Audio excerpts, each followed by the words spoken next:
This Sunday in the Great White North, opportunity, rivalries, legacies, grudges, they all forge ahead to see who will claim their dynasty from Vancouver, British Columbia, Canada. And this is simply predicting All Elite Wrestling, AEW Dynasty. Welcome, everybody, to the discussion. Hello, everybody, and welcome back here once again to another edition of Simply Predicting. You know what this is, for I am the Simple Man of the Simple Brand, the voice of the rest for great for all things professional wrestling.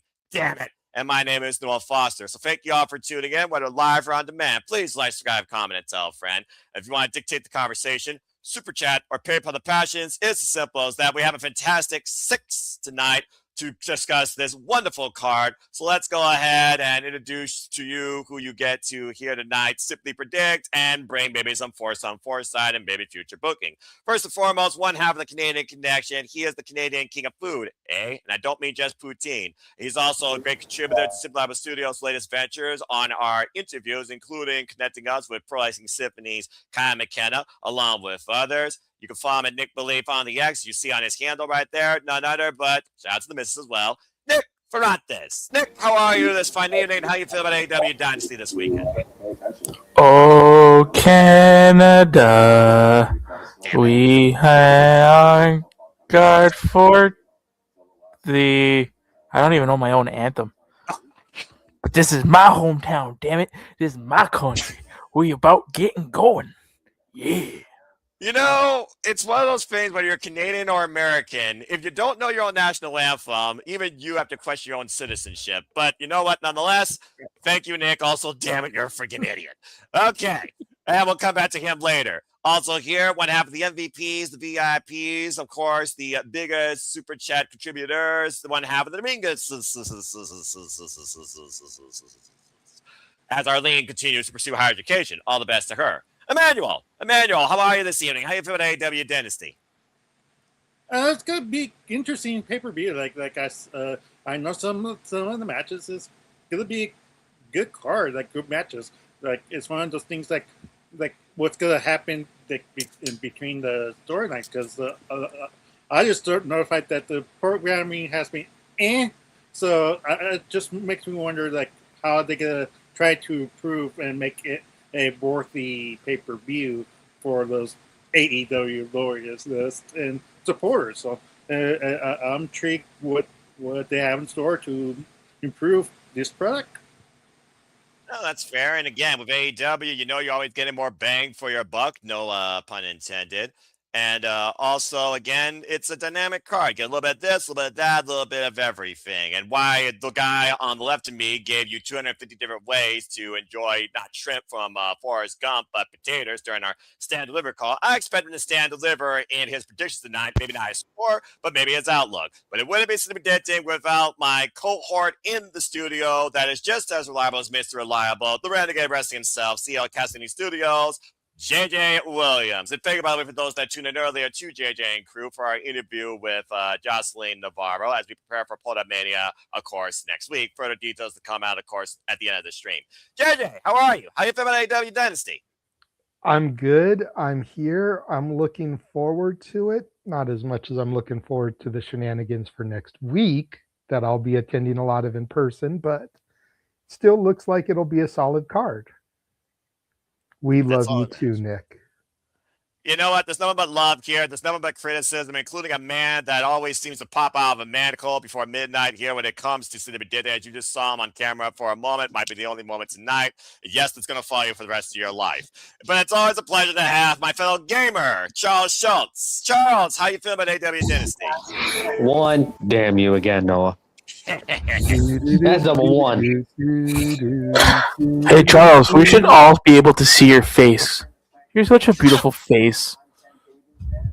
Okay. Come on. All right, look. The Avatar man has his perspective like Batman can't even be trusted. That's a whole different question. But anyway, Charles, how you feel about Dynasty? Back to our regularly scheduled programming. Yeah, for now. Doing good. And I've barely been able to keep up with Dynamite, so I'm mostly going to this blind as a bat. Yeah, it might play in your favor for all we know, considering next week you literally will be in the land of the wild card. So I'm curious to see what you predict. So again, good to have you. And welcoming for the first time ever to Simply Predicting, certainly not last, but just because he's special. He's Gavin. He's chatting. He's also all elite. He's a great friend, of course, with me and Papa Gino as we do Major Points Wrestling together. He covers the ones and twos there. I, of course, do that here. For the first time ever, please welcome the Oof Man. Oof, how are you? Welcome to Simply Predicting and welcome to AEW Dynasty. What a debut for you. How are you, my friend? Wait and see. Look at that face. That's a stone face right there. Just stoic. Look at it. He's just staring at us. It's like he's staring. It's like he's staring a hole into it. Oh, there he is. Winning the technical award. Step out and say, congratulations. You win the Superman's Award for technical difficulties, but it's still good. You gave us a great moment there. So, again, you're going to fit in perfectly. There we go. Look at that. All right. So, we got latency, souls, folks. We're live, pal. Excited to be here. All right. There we go. Wow. He went Microman for a moment. Oopman, just a heads up. Might want to check your stuff. All right. With that being said, folks, it's going to be another fun time as always. So I think without further ado, Simply community, professional wrestling fans, all elite goers, We're live. Yeah, exactly. Sickos, casuals, hardcore, and 25 delay latency participants. Let's get right into it. So again, this weekend we'll cover AEW Dynasty. Comes to us from the Great White North in Vancouver, Canada. Here are the various ways you can watch it, including for the first time ever on MyAEW and select international markets. Of course, we'll be presenting here at the Super Labo Studios, 7 p.m. Eastern Standard Time start time on Sunday evening. That is, of course, April 12th. As, of course, we will bring you into the entire pay-per-view alongside so much else this weekend. Of course, here in America, we use HBO Max, but you see your various outlets, of course. We got a fun card on hand, and it could lead to some unique developments ahead of Double or Nothing. We know one match literally guarantees a summon for Double or Nothing, face to Don Callis and the Don Callis family agenda. But we also know there's another agenda, and shout out to our Canadian friend, Ash, the other half of the Canadian connection, Father Dad Bad for Wrestling. Ash, wish you were here, but I know priorities are fashions. Thank you so much for being part of the chat. Speaking of developments going on in All Elite Wrestling, there's a war on our hands, interpromotional possibly, between the United Empire and the Death Riders. Crowns up. So we're going to talk a little bit about this match that could have a little bit of cause and effect for a bigger match later. Let's start with Alex Windsor versus The Problem, Marina Shafir, for the first time ever. Straight up, by the way, I will also warn you all right now, I have zero spoilers for AEW Collision because I am hashtag spoiler free. So again, as always, predictions are not final. They are not final until you submit them on the form that we have available once the stream concludes on my social media in the comment section down below. We have Alex Windsor versus Marina Shafir for the first time ever in the engaged war that has developed between the Death Riders and United Empire. After the scuffle that happened, and Ash, if you are home and want to join this way for a lucky 7, you're more than welcome to. And again, Nick, if you don't mute yourself, I'm going to drop you. As I was saying, it's all right. We're live, pal. I shot her the link. It's all good. Thank you. Alex Windsor, of course, going up against Marina Shafir for the first time ever in singles action, current NWW Strong Women's Champion. And Oopman, wise idea, brother. Again, folks, it's all free and form fun here, but sometimes I do question why I do this. We, of course, saw the brawl start to ensue at the beginning of Dynamite this past Wednesday, continue to ensue during Chaos in Canada, where I will tell you that the United Empire did get the better of the Death Riders. Straight up, it's a first-time ever singles matchup that could develop into a further feud, possibly with Alex Windsor and maybe with Andrew Strong Women's Championship.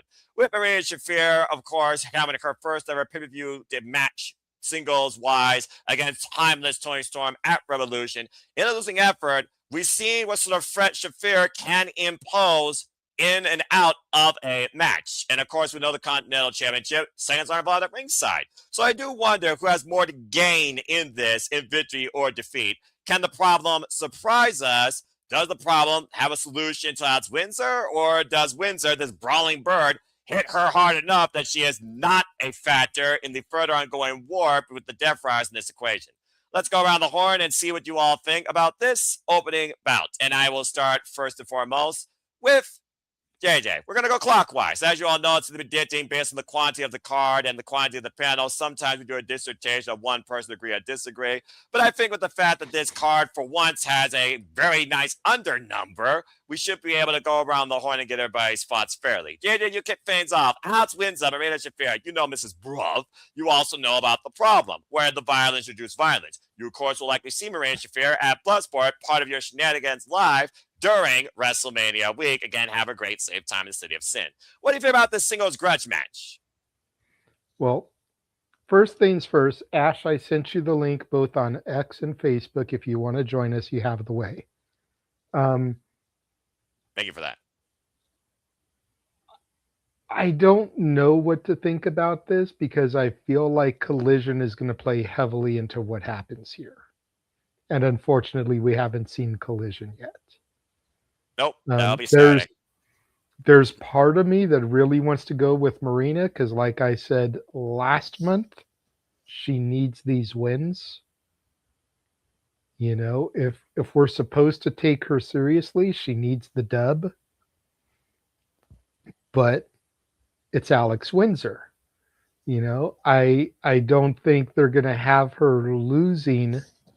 I don't think both Brawling Birds are going to lose. I think one of them has to get a dub. And unfortunately, Thekla is not losing her title. Spoiler alert for when we get there for me. So I think Windsor's going to pick up the dub here. All right. So we got one for Alex Windsor. And of course, just recently lost the Brett Undisputed Women's Cruiserweight Championship to Alexis Falcon. Congratulations to her. Dave bringing his thoughts up. And of course, Dave also part of the All Elite League, saying that Shafir is winning. So let's see what the rest of the panel think. Nick, what do you think about this? Alex Windsor and the Brav working together. United Empire on full display with the exception of Great Low Khan. All hail. But this could lead to something interesting, I would say. I don't think this is going to be a one-off, but do you think that Alex Windsor has a solution to the problem?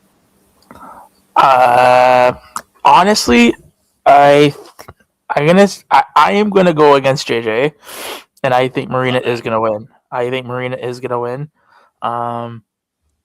You know, this can play out into a bigger story, and realistically, I don't really think there's any challengers lined up for her New Japan Women's Championship, is there? I don't think so. Yes, there is. And before I say that, talking about Shinny on Pro Wrestler, it is my best friend in Shinny on Pro Wrestler. It is our young punk. It is our baddie friend.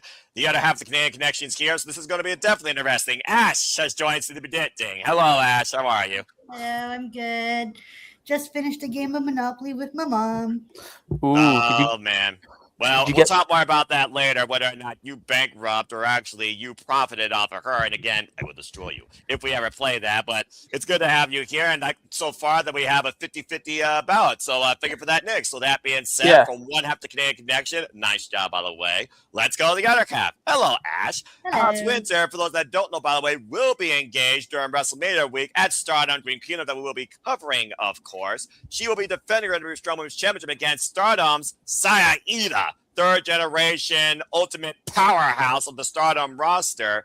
And she is part of Empress Nexus Venus. Stars. I'm looking very forward to that match of strong style. That being said, Ash, go ahead and let your foster this. Alex Windsor, Marina Shafir, what do you think? Yeah, I'm just like, who needs this win more? Like, because Marina Shafir having some losses, but at the same time, we got to build up Alex Windsor's momentum as well. Has she had any wins yet, singles wins yet? Which one, Shafir or Windsor? For Alex Windsor, I haven't been following up with her. She's mostly just been a brawling bird in AEW, but got a major win at Pro Wrestling Eve Queendom 8 when she beat Suri for the Strong Women's Championship. That was her last big singles match and singles win. Okay, and she's the Strong Women's Champion, yes? That's correct. ... Yeah, I'm trying to think. I think who... Gears are turning. Yeah, I know. I think, I think Marina Shafir should get some wins, keep some momentum going for the Death Riders, because they don't really have that much momentum going right now, other than Moxley being the Title champion. Very good. I've been Yay, I following you. remembered. I love when she has those moments. All right. So that being said, we got 2-1. Nick, I do see I cannot acknowledge you, but you got to say real quick before we go to Charles. No, I just wanted to say that if I feel this match will play into Willow going into Double or Nothing. That's an interesting thought right there out of left field, considering there's other developments right now in the women's division that have me wondering, particularly about Willow and TBS Championship. But definitely be a different direction than I'm thinking. But of course, Double or Nothing being the show that started the AEW brand, of course, that will be in May. We already know one match will lead to developments, no matter what the case. So I do see what you mean. All right. Well, Noah, you mentioned a different direction. There is more than one direction. That is very true. And You don't know you're beautiful.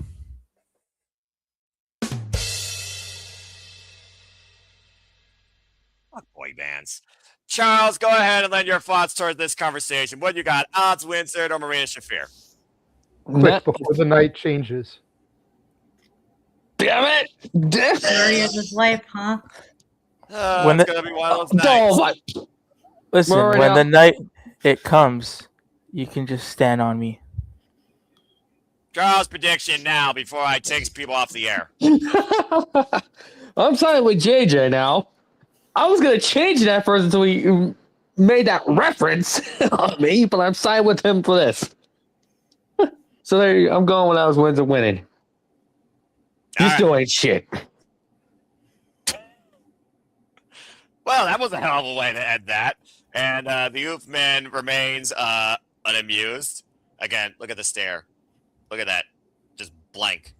Looks like he's just staring at a hole It looks in like your one of those skull. robots from iRobot. Like, honestly, it's like just one of those droids with no human emotion. The stare. You just keep staring at it long enough, you're going to probably a black hole. You don't want to go in. We love you. We love you, Oof. We're just fucking around.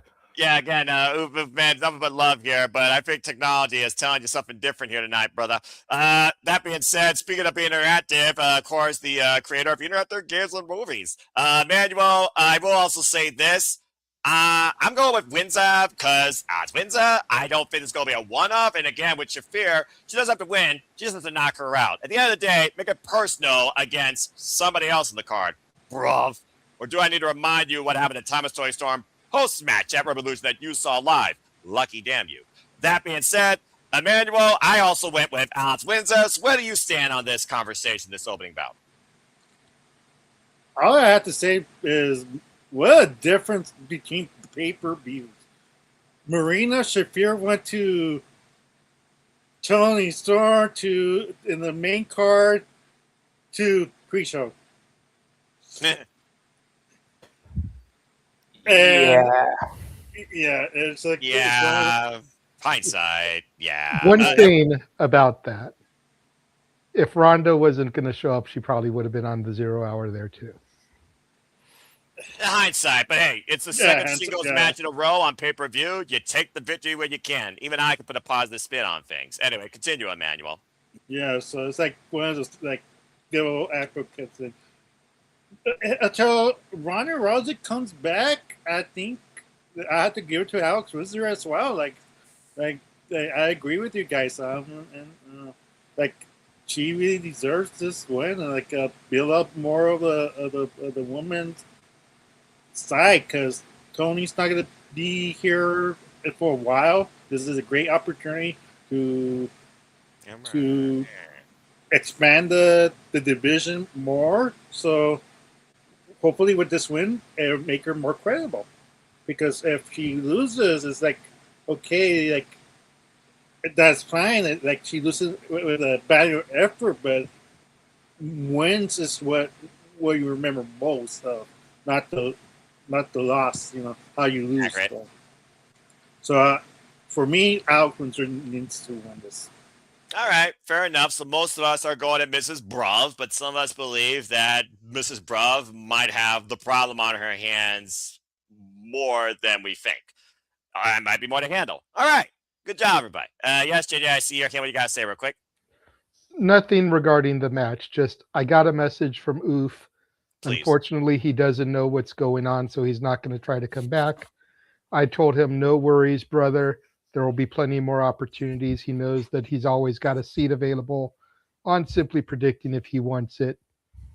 But just wanted to let you know he's not going to be trying to pop in again. Plus, he did tell me he has work tomorrow morning, so yeah, he didn't know how long he'd be able to stay anyway. Priorities are our passions, and sometimes Gavin can take you farther than you think. And shout out to Gavin for Oof. Follow him on YouTube. And Oofman, I will definitely see you down the road, either with Papagino or you're always welcome on this platform, in this family, and on this show. Thank you again so much, though, for bringing us a great laugh and a great meme just with that expression. This is the face you make when you feel about this about WWE. The face Noah makes when me and freaking Nick and Emmanuel and Charles fuck with him. Let's just call it what it is. Or just, something. Something! Speaking of that face. Accurate. Also accurate. Also, you fucking idiot. All right. Oh, you love it, Noah. You love it. A love-hate relationship that's going to exist then, now, and forever with you yahoos and me. I'll just leave it at that. All right. Charles, you want to talk about loving it? Just wait until Saturday when Noah gets to do wrestling karaoke. Oh, wow, that's going to be great to watch. Damn it. All right.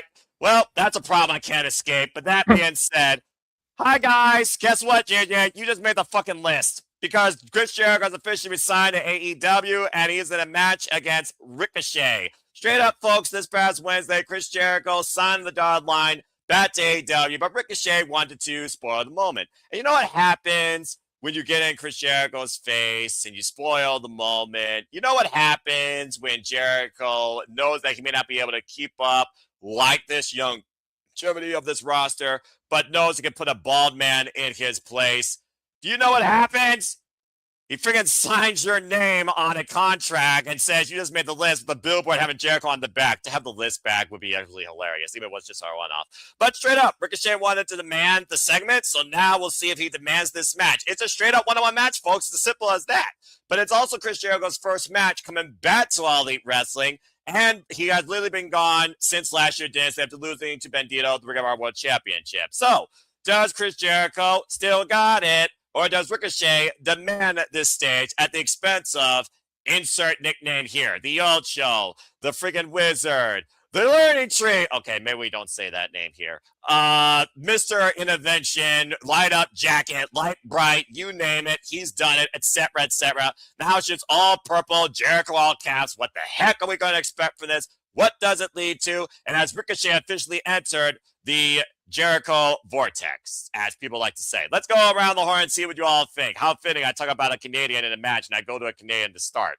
Hi, Ash. What do you think about this match? Chris Jericho versus Ricochet. Does Jericho win his first match out? Or is this one of those things where it's like, okay, I'm here. Ricochet, don't give a damn. He spirit guns him back into obliviousness. Go ahead. So my feelings on this match is it going to be good? Yeah. Exactly. Yeah. One of the thing matches is the sad part is I don't really care for this match. I'm just going to say this right now. I'm pretty sure you're not the only one with that sentiment. Continue. And that's mostly because I don't really care for Chris Jericho, to be honest. That's only because he's a Canadian that was born in New York. That has nothing to do with it. He just doesn't do anything for me. It's like my interest levels in Chris Jericho depends on who he's feuding with, and he's feuding with Ricochet, who's another person I don't really care that much about. That's why I wanted to start when you just get your thoughts, because it's literally a double negative for you. Yeah, I think if the way AEW books, and especially with like how they are towards Chris Jericho, I don't see him losing his return match. Although more often than not, when most people come back, they usually do lose at the same time. But Ricochet can eat a loss and still find a way to recover, because, yeah, that's just how AEW does their booking sometimes. Yeah. Or like that's I've noticed that pattern at least, but yeah. Jericho is too big of a name to like lose on his return match, so I'm going with Chris Jericho. All right, fair enough. Well, let's go around the horn clockwise again, see what the rest of the people think. Charles, what do you think about this match? I mean, literally, I put on the forum, Ricochet made the list. It's a match, folks. You will literally find that on the forum in the morning. Charles, do you agree with that, simply put, or do you believe that Ricochet is going to demand whatever he wants to demand? First of all, Jericho bringing the list back. That was not the thing I was expecting to see in 2026. That's number one. Well, But there's you one know thing off what? your I love bingo it though. card. Either way, and also not getting used to say Chris now. It's gonna be funny, but get used to that. But Jericho's winning this. Easily, he's winning this match. Match is gonna be good. He's winning this. Chris Jericho's Easily. not losing his first match. If he does lose his first match back, I will be surprised. But I don't see it happening. Well, you gotta remember, Ricochet has backup at the gates of agony. All it's gonna take is Tony Ono to pounce him over the border, and you literally might eat crow. But okay, that being said, 2 for Jericho as I updated the banner. Emmanuel, what do you think about this? Jericho, here we go. What's next? I don't know. What do you think about this match? Yeah, when I saw the highlight of the picture of Kurt Jericho with the list, I'm like, like it was hilarious. I was laughing inside internally, like chuckling, like, oh my god, this is gonna be I hope very unique quiz, because it's just like the same thing that we studied in WWE. It's gonna be get old quickly, but hopefully he makes his own twist that WWE won't let him do certain things with the list. Hopefully, but this makes sense. Like Jericho's not going to lose in his return after 1 year. People are going to still share you still got it to Jericho, and plus it's in Canada. Like, Well, yeah, we're in Vancouver. Let's not forget. so it just makes sense. Like, if this is a way for MJF versus Jericho in the future, he needs to get this one. That's why I'm saying. All right, and I'm just going to say one name, and then I'm going to give it to JJ. Jericho. JJ, what else needs to be said? Here's my thinking, though, based on just the fact that he brought the list back, that segment. Are we at a point where Jericho has reinvented his character so much? He even brought up, like you said, I had good, I had bad. Are we just going to get like little teases of seasoning of all of his little dynamics from the past? Are we going to get Lionheart one more time? We're going to get the light up jacket one more time. Is this going to be like a renaissance period of reminiscence for Jericho and in his last run in AEW? Because again, we really don't know no direction besides the fact that he wants to be in AEW to see this company continue to grow and be a part of it, which I think is very noble since he's been there since day one. And truth be told, there's still plenty of people he has not gotten in the ring with, but Ricochet was not one of those on my list. That's off to the side here. So, JJ, what do you think about Jericho's first match back in AEW against Ricochet here at Dynasty? Could this be an upset? Well, first thing is Ash mentioned that she didn't really care about this match. I will say to keep the puns and the pop culture references going, you are not alone. I told you. As far as this being in Vancouver, correct me if I'm wrong, Nick, but isn't Vancouver one of the Canadian provinces that has no Stanley Cups? Ah! So I Yes. don't know if bringing up winning in Vancouver is quite the argument that Emmanuel thinks it is. Well then. Yeah, sorry to my Canadians on the panel, but I think we lost a it couple is of what viewers it is. because I think we lost a couple of viewers because of that comment, because they have to accept that's fact. But anyway, continue. Hey. Vancouver riots much. Like the Falcon. I'm out of line, but I'm not wrong. Accurate. That's why I'm like, you know what? He's 100% right. Continue. To your point, though, a couple of days before his re-debut, his return, the word around the internet is Jericho trademarked the cornerstone. Correct. I have a feeling that's going to play heavily into things, whether it's another faction a la the Learning Tree Please don't. or kind of an amalgamation, as you were alluding to, of all his previous gimmicks. You know, the Cornerstone, the Lionheart, the Painmaker, Painkiller, whatever it was, the Ocho. Painkiller. I can't remember which one it was, but I know it was one of those. It was the You got- Painmaker. you got it know right what first time. happens when you screw up a Jericho gimmick? Uh-oh. Okay, God. but in all fairness, I wasn't watching AEW and New Japan when he was doing that. I just knew it was Pain something. Okay, forgive me. No, you're good. You're good. The I'm just messing with you. Ocho, the Learning Tree, like The I think Wizard. it's going to be an amalgam of all that stuff.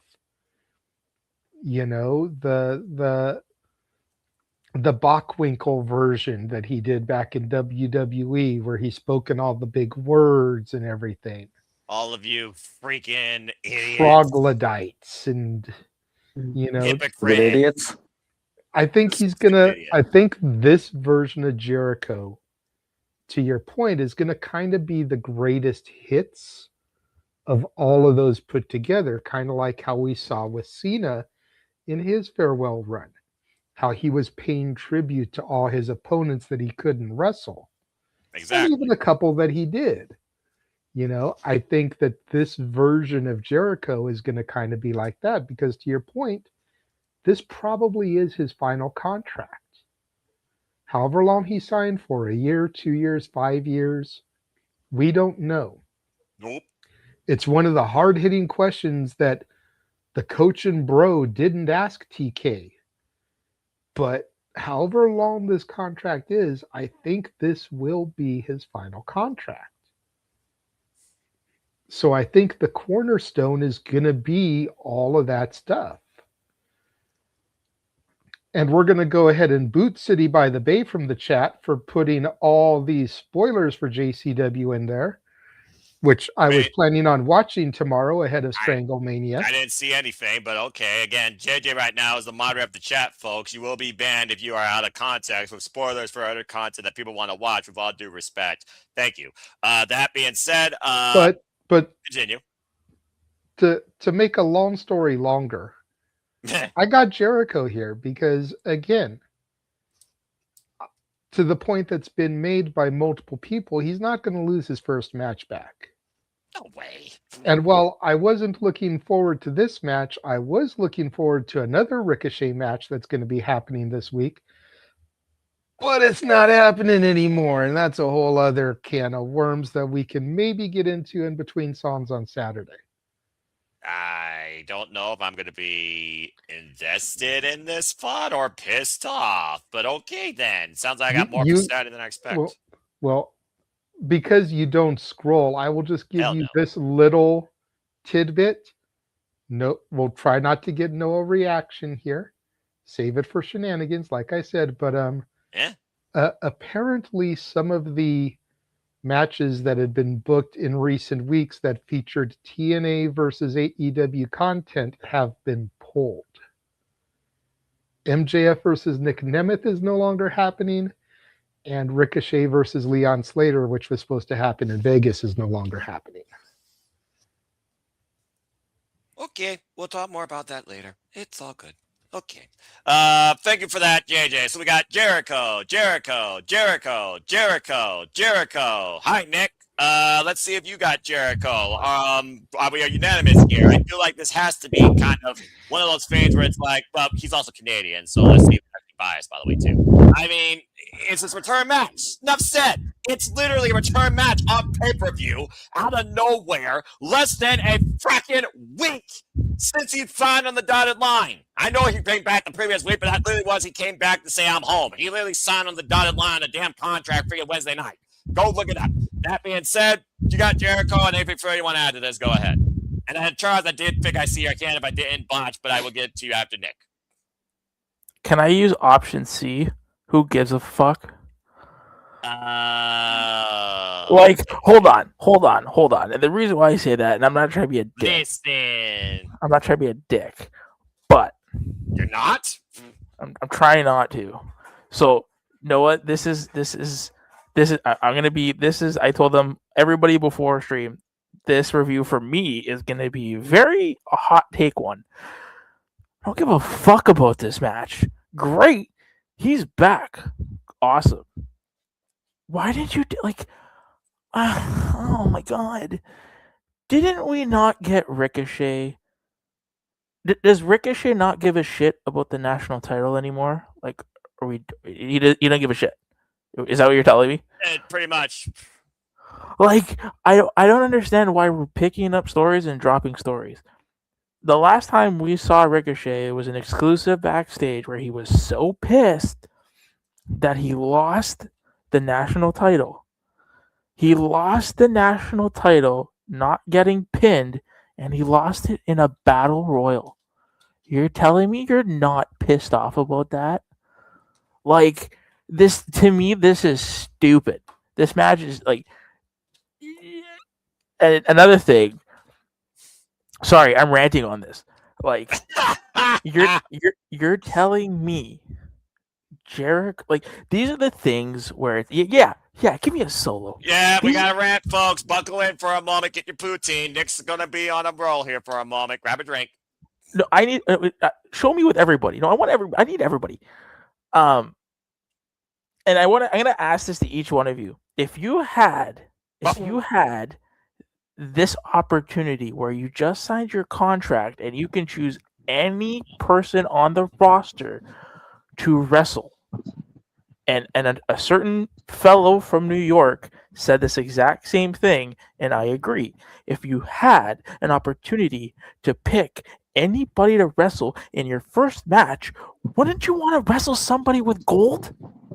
What the fuck does Ricochet have to do with anything? He showed up.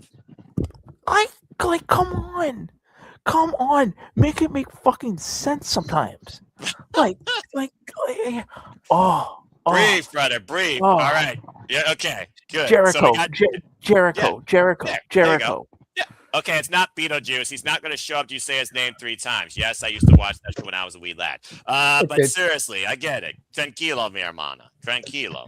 To Nick's point though about going after someone with gold.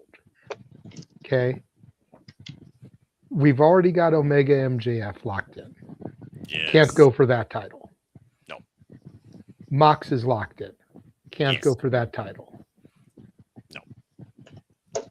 Jack Perry is who knows where. He's there.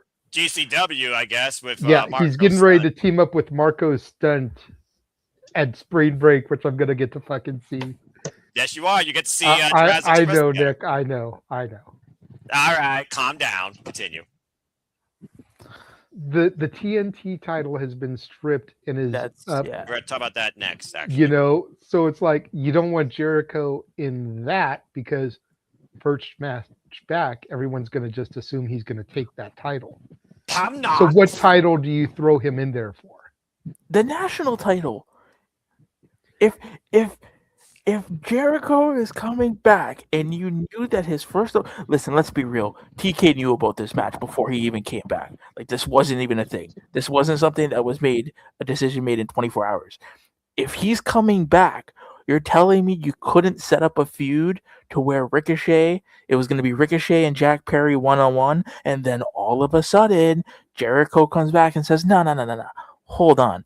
That's a new title. That wasn't here when I was here. I want it. Fuck you. Yeah. Exactly. Well, I mean, again, Jericho right now, we don't even know the direction of the cornerstone and how much this cornerstone is going to be valued in AEW. So I do see what your point when you want context and logic, but also in simply put form. This is professional wrestling, Nick, damn it. That stuff just doesn't exist 100% of the time. Well, that being said, what does exist is this prediction is unanimous. Jericho, before we move on, Charles, I did see your hand. What you got to say real quick? Well, Jericho, TK on a media call deal. TK said that Jericho signed for multi-year, so he's going to be around for a long while. I mean, again, with the fact that he's had this level of freedom with character, direction, and accomplishment, not to mention the talent acquisitions that he's worked with outside of the projects, including the Jericho Cruise, that doesn't surprise me in the slightest bit, because I'm not going to speak for Jericho, considering he's been involved in this business for over 30 plus years in his mid 50s. But I would argue he's done more in AEW when it comes to quantity of freaking storylines, character dynamics, and wrestling matches than he did during WWF. But again, that's a whole different conversation for another day. This isn't the freaking, state of Jericho, all right? If you want more about that, then speak to your Canadians off air. That being said, Jericho. Okay. Now that we got that out of the way, we got the rant out of the way, maybe things now will cool down a little bit. Let's go ahead and talk about, since you did bring it up. Unfortunately, this is the wrestling business. This isn't ballet, damn it. People get injured. And one of the brightest rising stars, of AEW is out for now due, I believe, a torn meniscus. And if you know his wife, Sky Blue, she knows a thing or two about that. I wish Kyle Fletcher and the Pro Star have some of studios all the best. Get well soon. That being said, we're not going to hold the title in advance. We're not going to crown interim. We got to figure out who's going to the face of TNT. How we're going to do that? We haven't seen one of these, ironically enough, since Full Gear last year. It's back now, literally almost half a year later. I think it's justified in this case, because I'd rather see this versus a tournament. Have you noticed, by the way, that each of the previous dynasties, this being the third one, had some sort of tournament going into it? I think this was a nice, refreshing change of pace. Nonetheless, we have a Casino Gauntlet match to determine a brand new TNT champion. For those that don't know, it starts with two individuals, and the pinfall submission can happen at any time as other people come out at random intervals. But the first pinfall submission by anybody in this match is officially, in this case, the brand new TNT champion.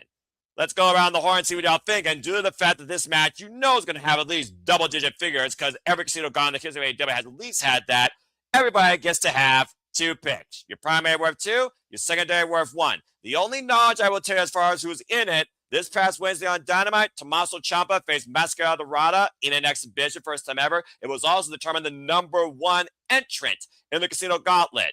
And my shout knows my story as he looks for Sylvie. Ciampa won. He will be the very first person to come out. Give him the best chance to try and render a decision. But with the Hurt Syndicate back, who knows who else in this AEW roster may be looking for gold or opportunity? Not named Jericho.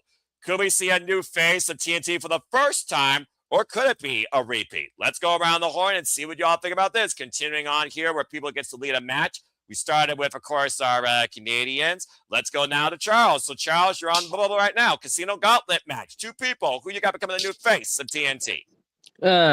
First of all, it damn sucks for Kyle Fletcher. It's like, damn. Please. Get help. Well, I the whole thing about him going on 2026 towards this, through this, and that, and I was like, damn it. And then this is the rest of the business. Yep. As far as 2 picks goes, I see Ciampa again, the belt back as my number 1. Fair enough. Second, so hard because basically we don't know who's in this match. Yeah, this match literally is like pick a name and see what happens. And let's also keep in mind, Tony Khan signed about 25 brand new names this calendar year alone, and I'm not talking about just CMLL. That is also true. My second pick. I give the belt to Shelton Benjamin. Ooh, I like that, actually. All right. So the gold standard. Well, I mean, business has certainly picked up with the Hurts to get back. I am so damn happy to see the Hurts to get back. They hurt people. They hurt people. All right. That being said, we got a Tommaso Ciampa and a Shelton Benjamin.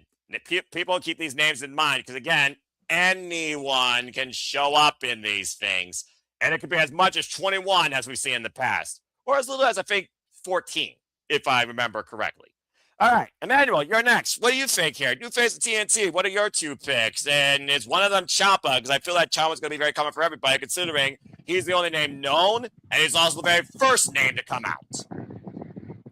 Yeah, it'd be easy to say Ciampa, but I don't think so. Like for me, I don't think he really needs it. Like he already got a title, right away. It's like, do you really want to give him another title this soon in this in his career in AEW. Like for me, it's not as easy. So I think it's easy for anybody. yeah, so for me, it's like it's either gonna be Bobby Lashley or Shelton Benjamin, like one of the Horde Syndicate is gonna get this title. It wouldn't be the Roar's idea, but on top of my head, I don't know who you will you put as because Kyle Fletcher was a top tier name, and he was going to be the future for it. So they want to establish the title. So why not give it to a semi big name? So that's my logic. But who knows how Tony Khan is going to book this? But this one, I'm not really sure the landscape right now for that title. But those are my picks. Yeah, it's fair. Again, what I love about this match, the unpredictability of who's in it and the unpredictability who's actually going to win it. That's one of the things I enjoy sometimes in wrestling, actually being surprised. All right. Well, I mean, again, Kyle Fletcher, one of the strongest foundations in recent memory to the TNT champion, being perfectly honest. We, of course, also seen Mark Briscoe carry this in the past, Scorpio Sky.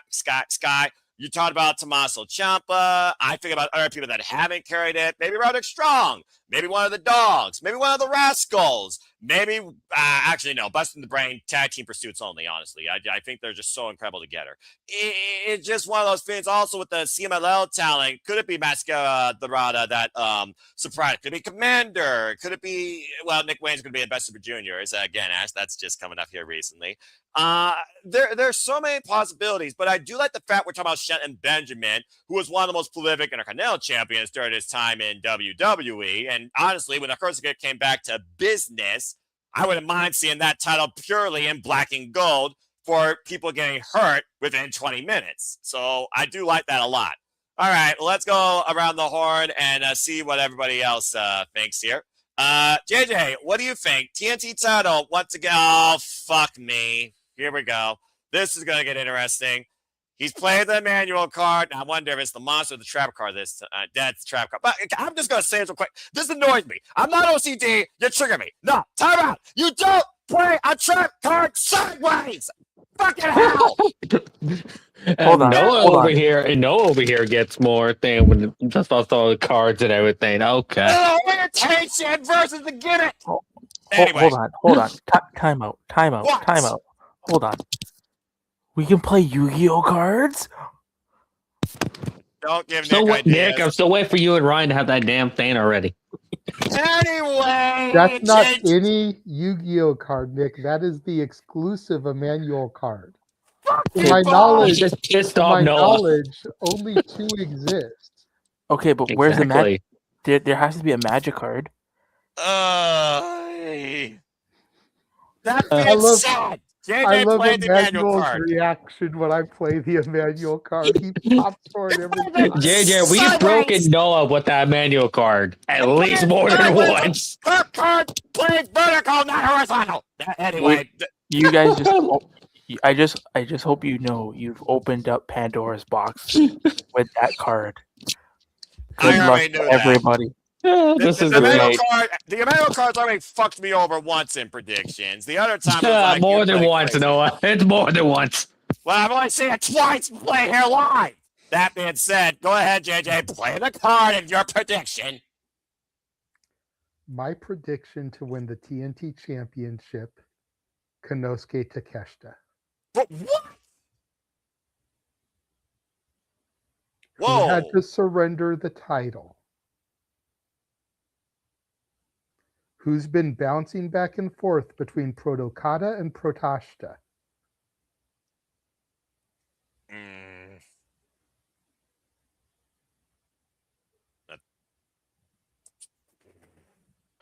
There's been an underlying story here in the Callis family with Takeshita and Okada.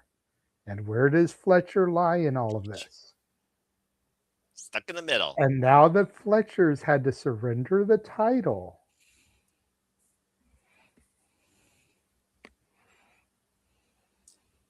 I've got Konosuke Takeshita as your new face of TNT. Well, he is already faced of NWW World because he holds the NWA World Television Championship. So honestly, that makes sense. My second choice is Champa, but Takeshita is my number one pick. All right, then. And he ends his turn. I'm not sure if I can take his life points away right now, but I certainly will try in the future. To be continued next episode, next week on the WB. All right. Thank you, JJ. Oh, my gosh. Sorry, you said the next episode. Bloody hell.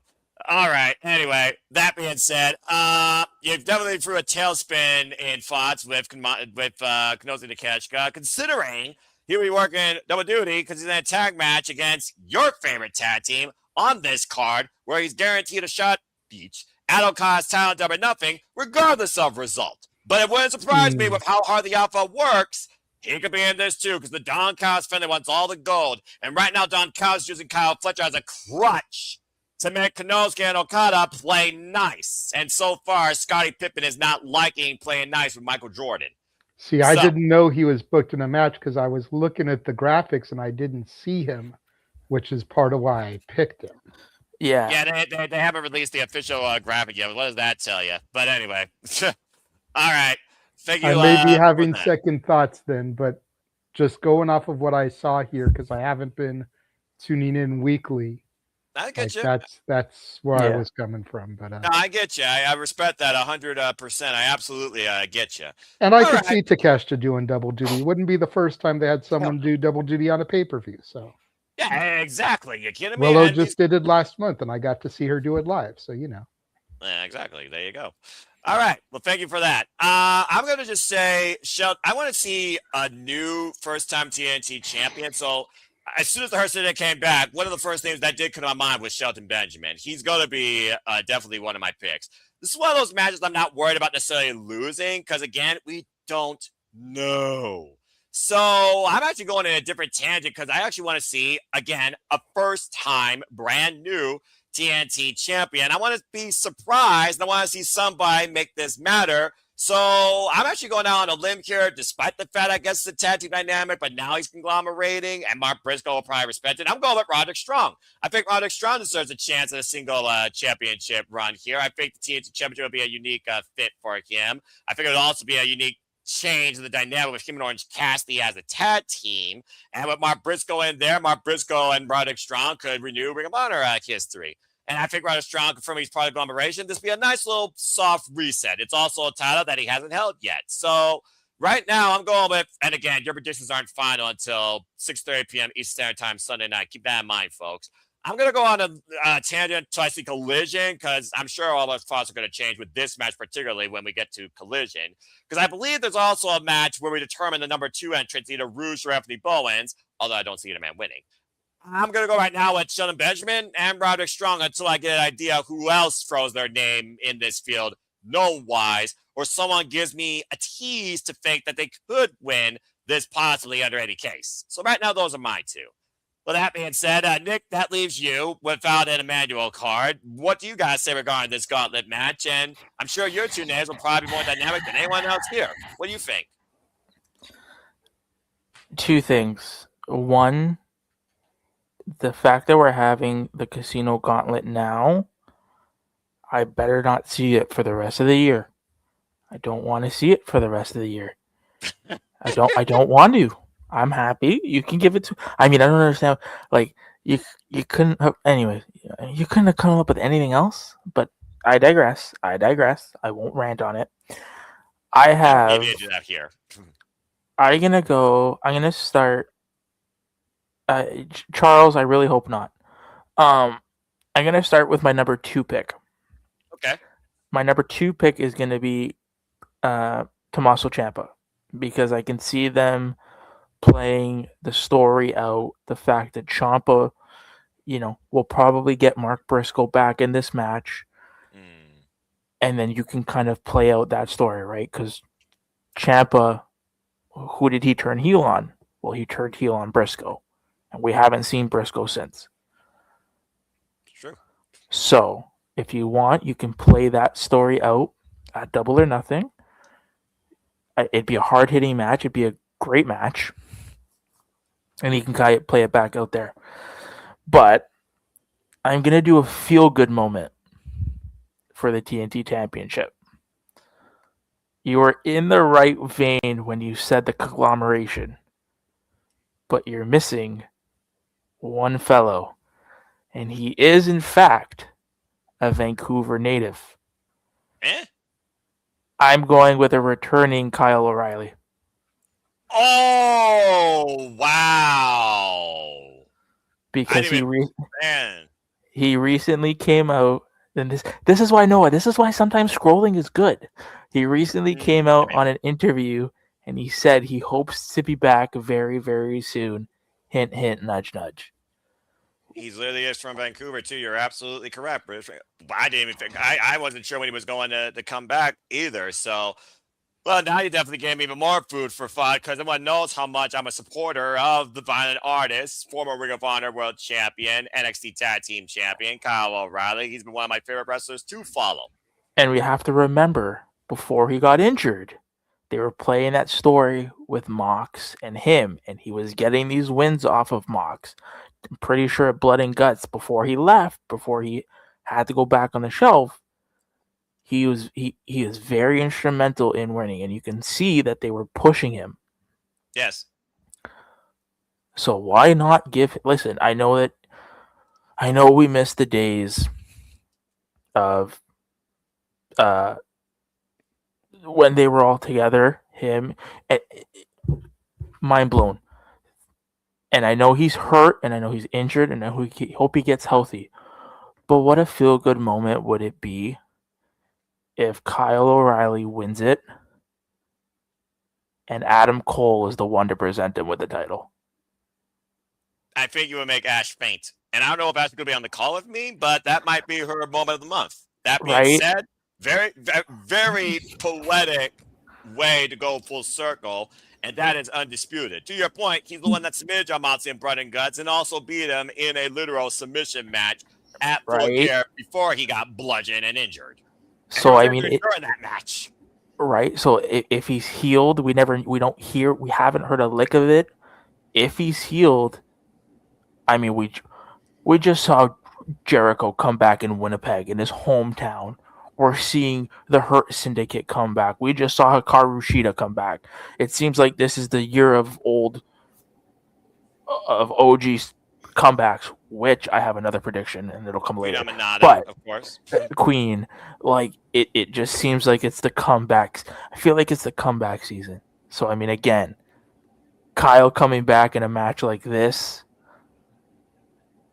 winning it, and having that feel. I mean, again, I don't know if Adam Cole can travel, how he's doing, how he's feeling. Maybe he drives in. Exactly. Right? You did it on purpose.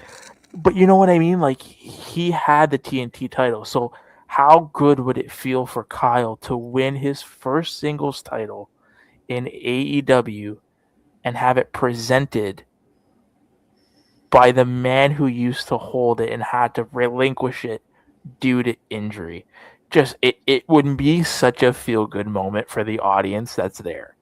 I mean, you're literally just getting all the Canadians there, just pros. I mean, we saw Speed on My Billy represent in the main event against MJF. So again, it does feel like the season of feel-good moments for Canadians. So again, a very poetic way to book a new TNT champion under these circumstances that still makes long-term sense. I'm very impressed, and you definitely got me thinking.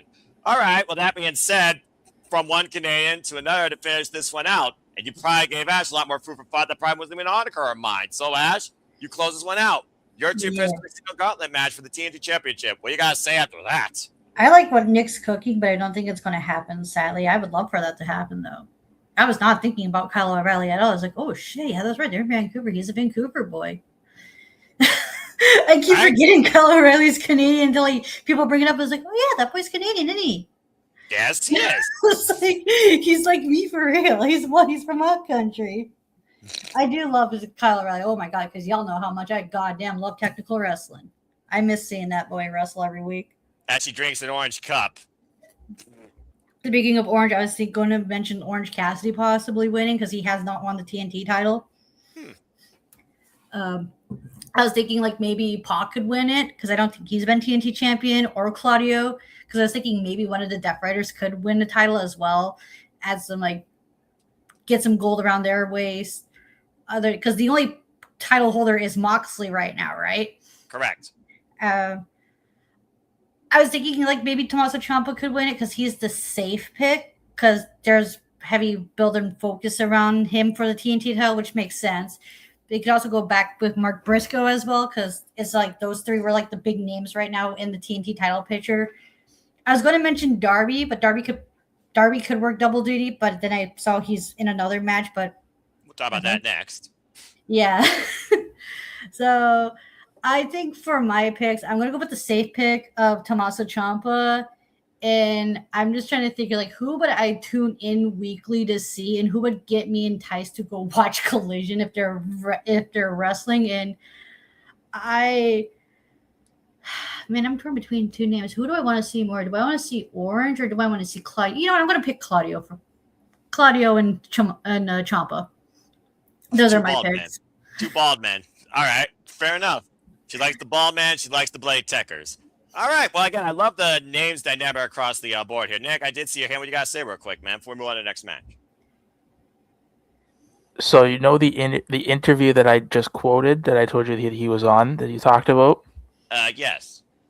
That interview was done on a show called This Is Van Color.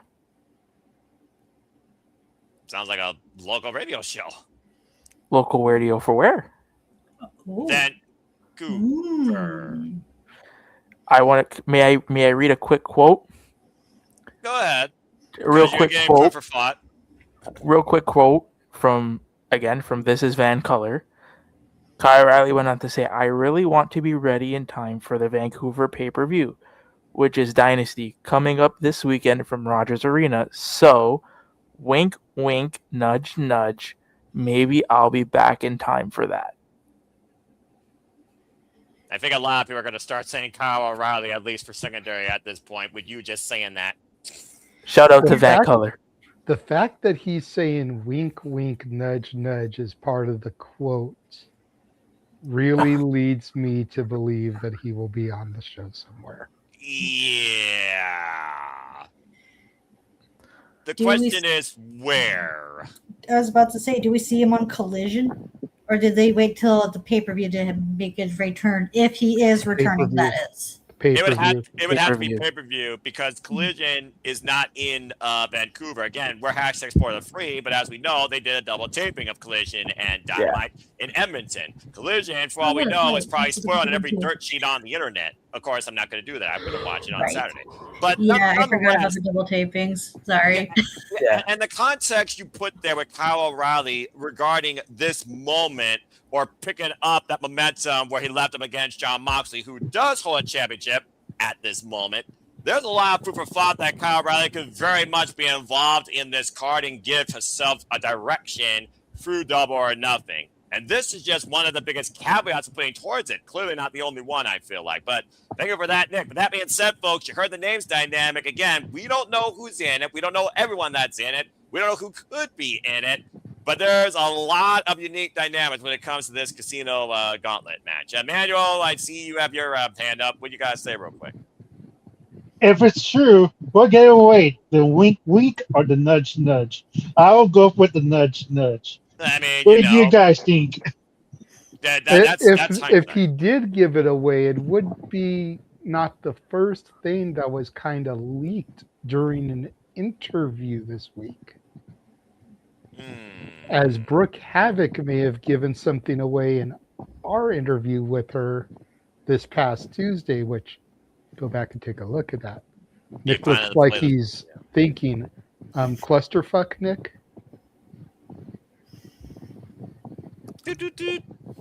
Man, I wish I was there for that interview. I had a fun time listening to it while I was at work.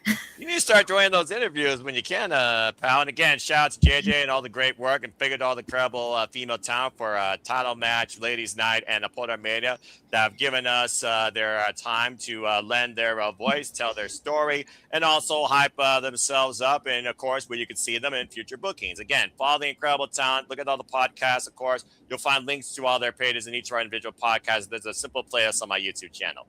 All right, that being said, guys, let's go ahead and keep going through this card because we still have a lot more to discuss. And we will go from something very dynamic to something that is one way or another. One needs it, the other one, tranquilo. We're talking about all the different dynamics when it comes to Kyle O'Reilly and his future.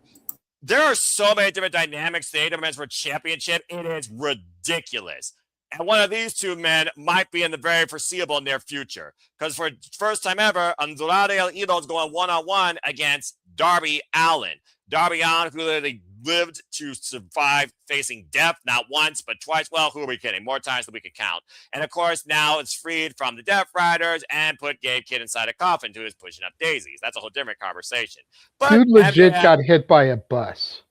Yes, and he survived, Yeah, JJ. he's Do you want to He's keep fucked. going? You want to keep going 1,001 ways that Darby Allin survived? We'll be here for another hour. Thank you.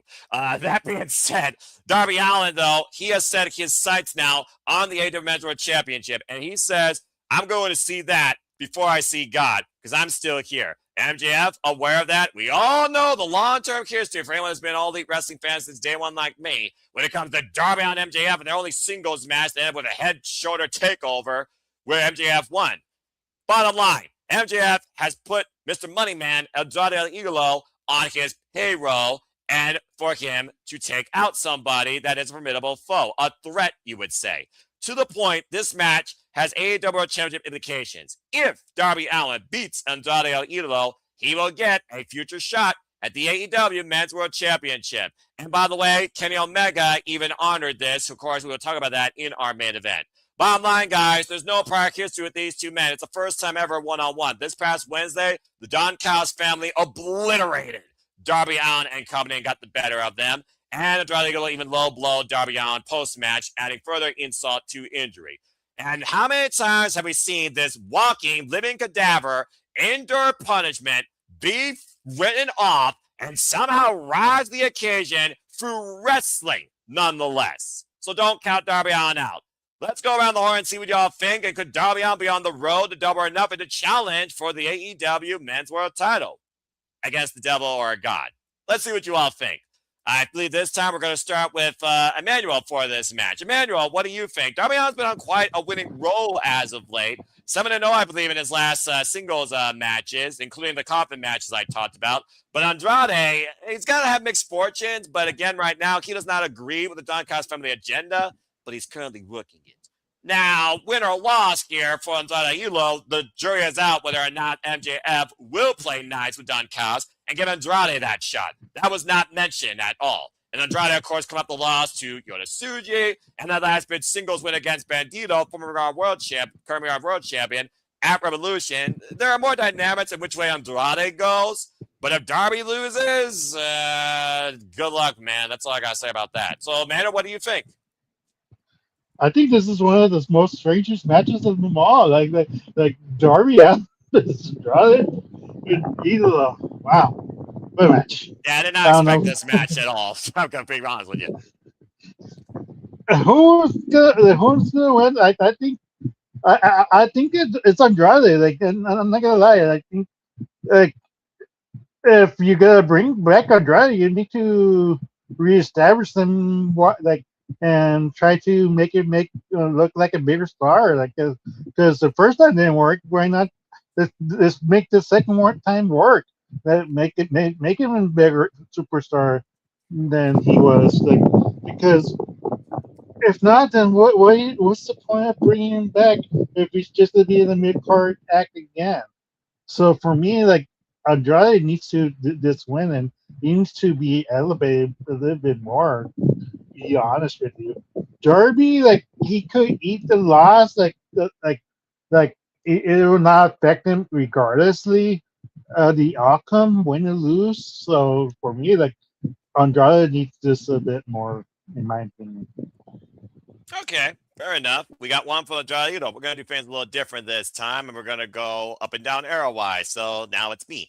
I think Darby Allin is literally the guy for the longest time that has been on the journey to this accomplishment. An AEW original since day one. And as I talked about when Sting hit him up that bat, maybe AEW's icon. A former TNT champion, but a guy that's literally ride through hell and back in his career and in life. And I feel this could be a really big accomplishment. We've been talking about who we've had penciled in for the AEW Men's World Championship after MJF's run, where he says it's going to go down as legendary. It already has, considering he's already defended this title multiple times on the Independents, by the way, in Limitless Wrestling, and has now called out Pat Buck for a match next month in May. Could the title be on the line? Who's to say? But nonetheless, I think that Darby Allin and MJF should pick up where they once left off. And I think it'd be very poetic to be at Double or Nothing, the stage where it all began. So I'm actually going with Darby Allin here because at the end of the day, he could get obliterated with a DM, spinning back fist, you name it. All he's got to do is pin the man for 3 seconds. In fact, that's how he won his last singles match. He survived Roosh, who bludgeoned that guy up and down the freaking arena, and he caught him with a pinfall in 3 seconds. That's all it takes, even after getting pile drive by Mark Davis. The bottom line, Darby Allin is a survivor. He always keeps fighting. He always keeps coming back. And he said, it will be before I see God that I don't stop this pursuit for the AEW Men's World Championship. I'm not reading his last rights yet on that pursuit. I think that Darby Allin deserves this chance this year at Double or Nothing, if nothing else. And of course, MJF, he's the devil. Do you trust the devil? I'm just saying. But regardless, I'm going with Darby Allin here to find a way to overcome Andrade El Idolo. And then we'll see how that changes the momentum of Andrade and the trust in Don Callis' plans, considering he's already caught MJF at the House of Glory show. Just saying. And I wouldn't count on Andrade pursuing this championship yet either. But I think Darby deserves this win. I'm going with Darby. Ash, I'll go to you next on this. What do you think about this match? Where, again, if Darby wins, it's an impromptu to my contenders match for him. Yeah, I was trying to think of, who needs this win more? Because right now, because it doesn't look like Darby really has a direction going for them, although it's very heavily hinted that he is interested in the world title picture, which is good because that's something I've been wanting to see for quite some time now. It's just that they never really penciled him in. Whereas Andrade, yeah, he has all this momentum in the world going for him right now, but he does have his options. He can pick up where he left off with Bandito because he does hold the wind off of Bandito, and he can do something down in Ring of Honor. Whereas Darby, on the other hand, he doesn't really have a direction like Andrade does. So, yeah, I'm going to pick Darby Allin because I want to see him as the world title. Darby's one of my favorites in AEW. I love watching that guy wrestle and do what he does best. And even if he doesn't win the title, it'd be nice to actually see him, be in title contention because the guy worked his ass off for it, especially how many times he's been TNT champion and floundering in the mid card. So it should be nice to make his work, see how he fits in the main event scene, or at least give a little teaser of how he would fare in that scene at least. All right, fair enough. 2 Darbys, 1 Andrade. All right, that leads us to the other Canadian. Nick, what do you think about this? I mean, again, Darby literally said, we were talking about the new beginning of AEW this year. At the beginning of the year, he said he wants to go after and become AEW Men's World Champion. So, again, is this the guaranteed catapult to give him that chance? Yes, I think Darby is winning this match because they let you know on commentary, they really heavily, if you were listening to it, they really hammered home the fact that, and I don't know how they got to this conclusion, but if Darby does win, he's the number 1 contender for the world championship, which I don't understand how he would be the number 1 contender when Andrade is not even a number 1 contender. It was weird. But it's a Don Callis family MJF fed agenda with a guy that has a very strong singles win streak. It's MJF literally throwing everybody but the kitchen sink to make sure Darby Allin's not involved. No, but I think you're right. But I think, like I said, they hammered it home on commentary. I do think that Darby wins, but it's unfortunate. I don't like I don't like how he's saying he needs this because we just had somebody else who said they needed this, and he's been off TV. So I mean, I don't like the verbiage he's using. I would try to go with something else. But yeah, I have Darby. I have Darby winning this. And going on to Double or Nothing. All right, fair enough. I feel like, again, the key word here is need, but the expression of need is another driving factor why I think people are buying into Darby Allin and his pursuit of the AEW Men's World Championship. Again, how much do you desire something goes back to what John Moxley said about the Continental Championship, about how obsessed he was to win that. We'll be talking more about that here shortly. Charles, that being said, Darby Allin and Andrade Hilo, what do you guys say regarding this match? Darby Allin, you guys set up your Double or Nothing main event. Go to JJ now. Thank you very much. And with that being said, we'll go to JJ to close this one out. So, JJ, I'm pretty sure outside of Manuel, it is literally going to be 5-1 unless you really surprise me here. So, do you have Darby Allin or Andrade? Bonus question. How far into the match does Andrade take his pants off to reveal his Speedo? Oh, bloody hell! What the fuck was... Or go outside the ring and take a selfie with a woman. Under 10 minutes. Over under 10 minutes. Wait, he's going to make this video go longer because of this conversation. Seriously, JJ? No, I'm just trying to be funny, Noah, because it seems like something he's been doing a lot since he came back. It is. I'm going to say under. And to the assholes that have said Mel Coleman looks like a man, you go fuck yourself. Yeah, you all are wrong for that, all right? And fucking dicks. All right, moving on from there. Be better, folks. See, here's my problem with this match. Go for it. I don't care about either one of these guys. High five. Darby is going to win. I'd rather Andrade wins, but I could give a fuck less. My investment in Darby winning the title was prior to Everest. Was him claiming the title after ascending Mount Everest. Mm-hmm. And they went away from that to go with Hangman because they just had to get the belt off of Moxley.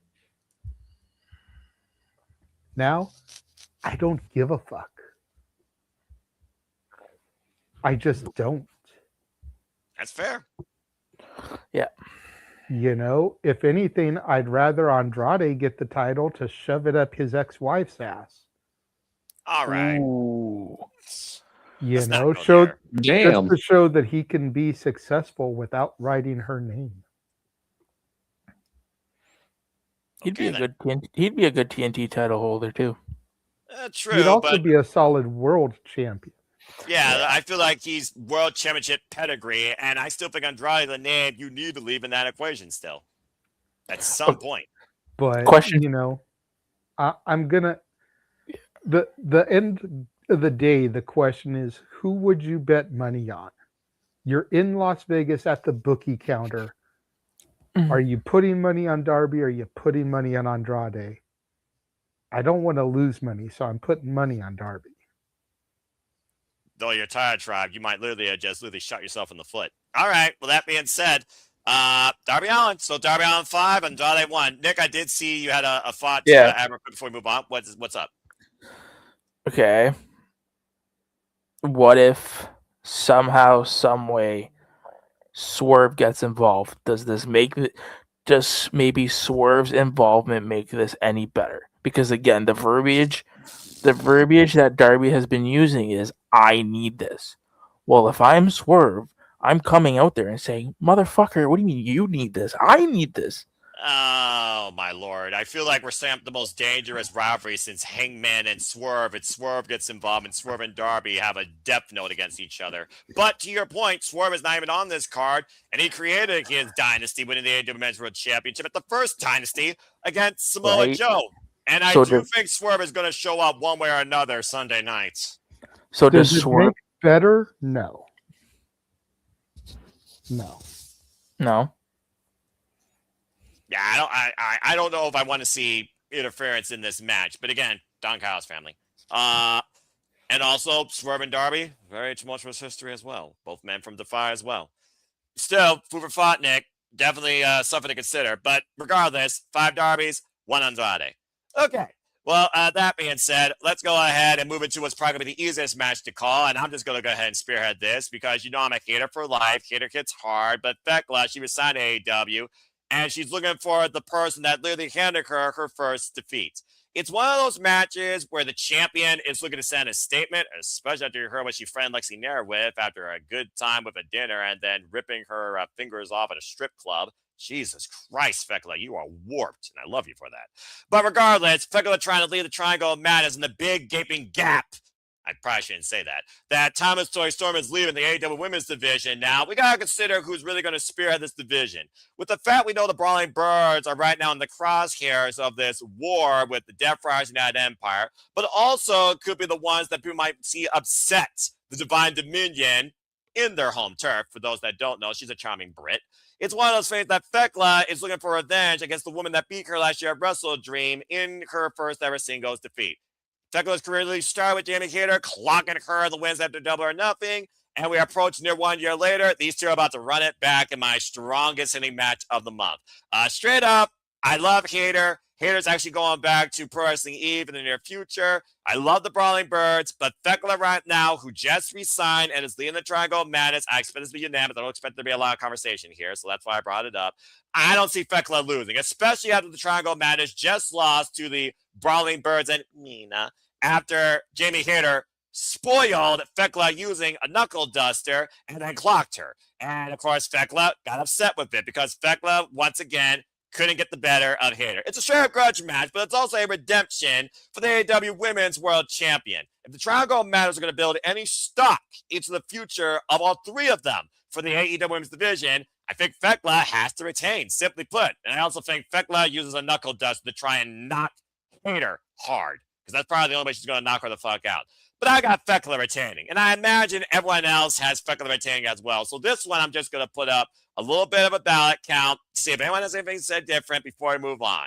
So I have Thekla retaining. Going once, if there's a counter. Going twice. Charles, I see your head. That's interesting. I don't see your hand. Unless that was his hand. Do you have something to say? There it is. What do you got to say real quick? I do have something to say. I do agree Vecco's retaining, but I expect someone to show up after this match.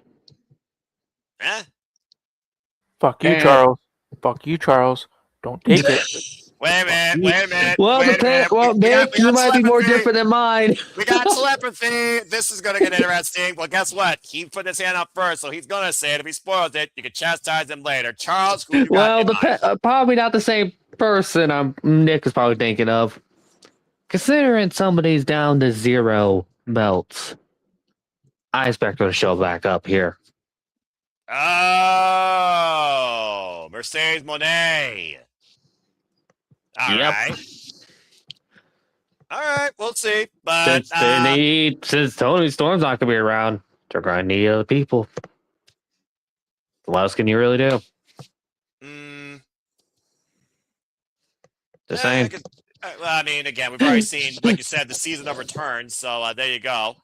All right. Well, that being said, it's factually unanimous. Does anyone else have anything further to say regarding someone showing up before I move on? And Nick, I do see your hand, and then I see JJ unmuted. What do you got to say? So, yes, she's showing up. I do see her showing up.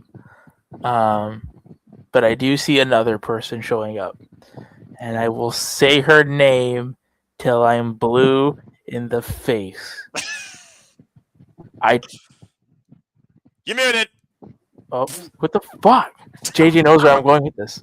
JJ knows where I'm going with this. Did you actually mute JJ? Did you actually mute him? Yes, I did. JJ, 10 out of 10. You know that? There you go. Because he knows where I'm going with this. And Look, if let Ash him live and die on this mountain. Just say it.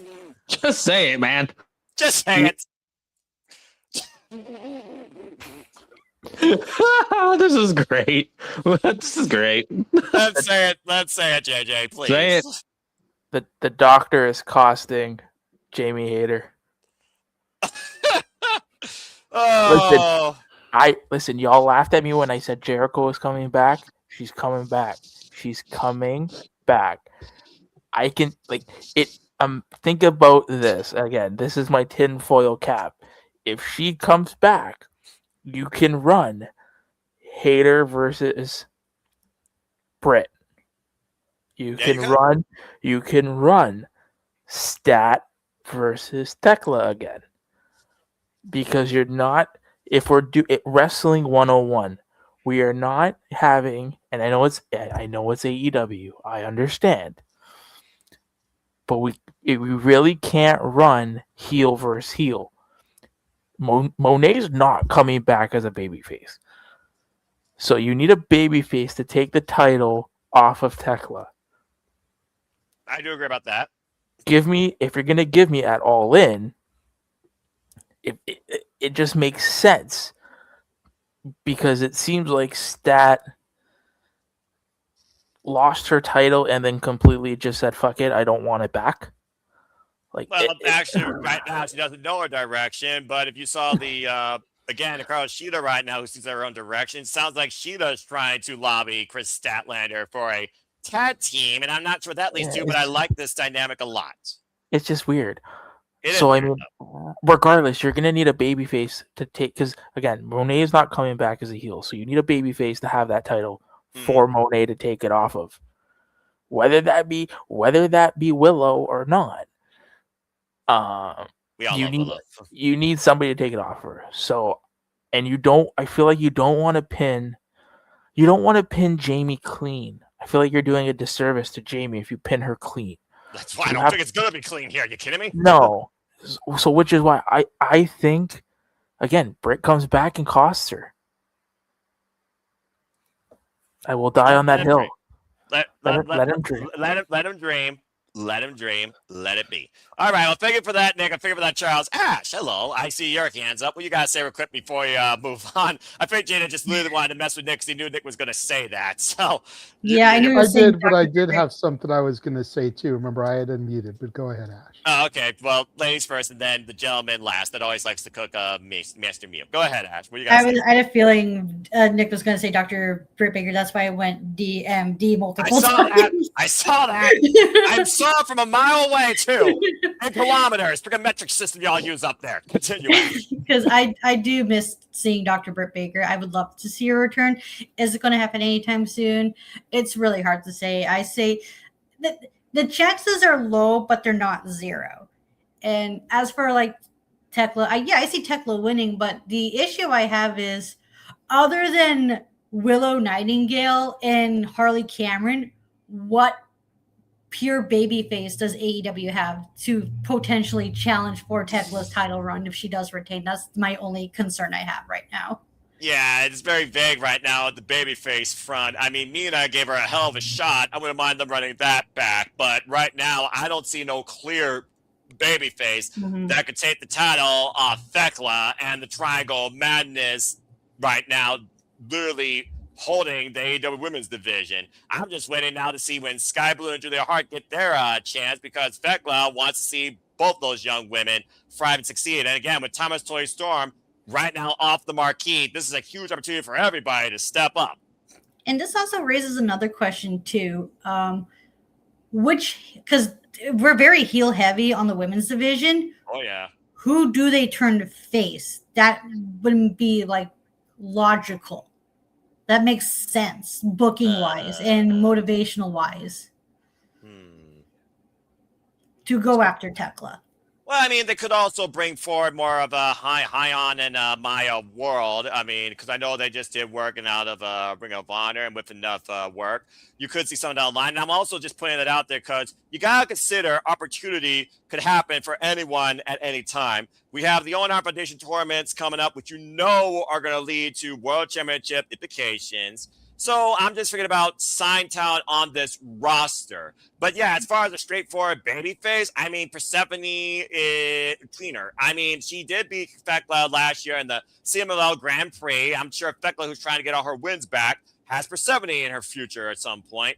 It's one of those things right now where I look at this point of the women's division, I don't see a clear top-tier babyface direction besides our smiling babyface of TBS, Willow Nightingale, who I think is going to have a very strong run with this TBS title. So again, it's food for thought, Ash. I don't have an answer for you yet, but I kind of like the fact that I don't know because it leads me to be surprised once it happens. And I think that's the thing when I talk about the AEW Women's Division. Potential. And once again, the potential is there. They just got to figure out a way to balance it now with the world title and the tag division. Where right now, I don't see nobody taking those titles off Divine Dominion either. All right. With that being said, JJ, go ahead. Yeah. I'm about to say, are you mirrored? I'm about to say, you're mirrored, so you're probably pointing the wrong way. He's pointing. They are. They're trying to point at Emmanuel, who's raising his hand. But you also No, we were pointing at you. Oh. Yeah, I was pointing at you. We're pointing at you, JJ. Well, look, you get lost in translation and direction. Let the guy in the center of the screen, those going to go each way to point to the guy that's next. Thank you. JJ, go ahead, and then Emmanuel. JJ, what you got to say real quick? I love the fact we're talking about the AEW Women's Division, by the way. This makes me happy. Well, to be perfectly honest, until Ash and Nick gave their little speeches, all I unmuted for was to say I loved the way that Tekla says bitches. That was my only thing I was going to interject until they started talking, because the way she says bitches pops me every time, kind of like Okada says bitch. Something about the way they say it just pops me. But then Nick had to open his fucking mouth. And then Ash had to add to it. And then my booking brain got to spinning. Oh, no. Here we go. Ash, where are you? Are you below me? So Yes, I'm she going to is. go to Ash's point first, because the Nick thing is going to take longer. As far as who could they turn babyface, I have two names. Go for And it. I don't think it would take much for them to turn babyface, because I think at least 90% of the fan base respects these two. Mm.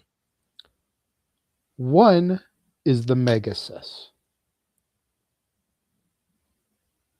If you see the reactions she gets in GCW, it would be really easy to translate that to AEW. Fair. And she's only been heelish, basically, on her own throne since being part of AEW. You figure an easy way to do it. Where's Penelope Ford? She's injured, right? Injured. So when she comes back, she aligns with Megan Bain. Or not Megan Bain, excuse me, Marina Shafir.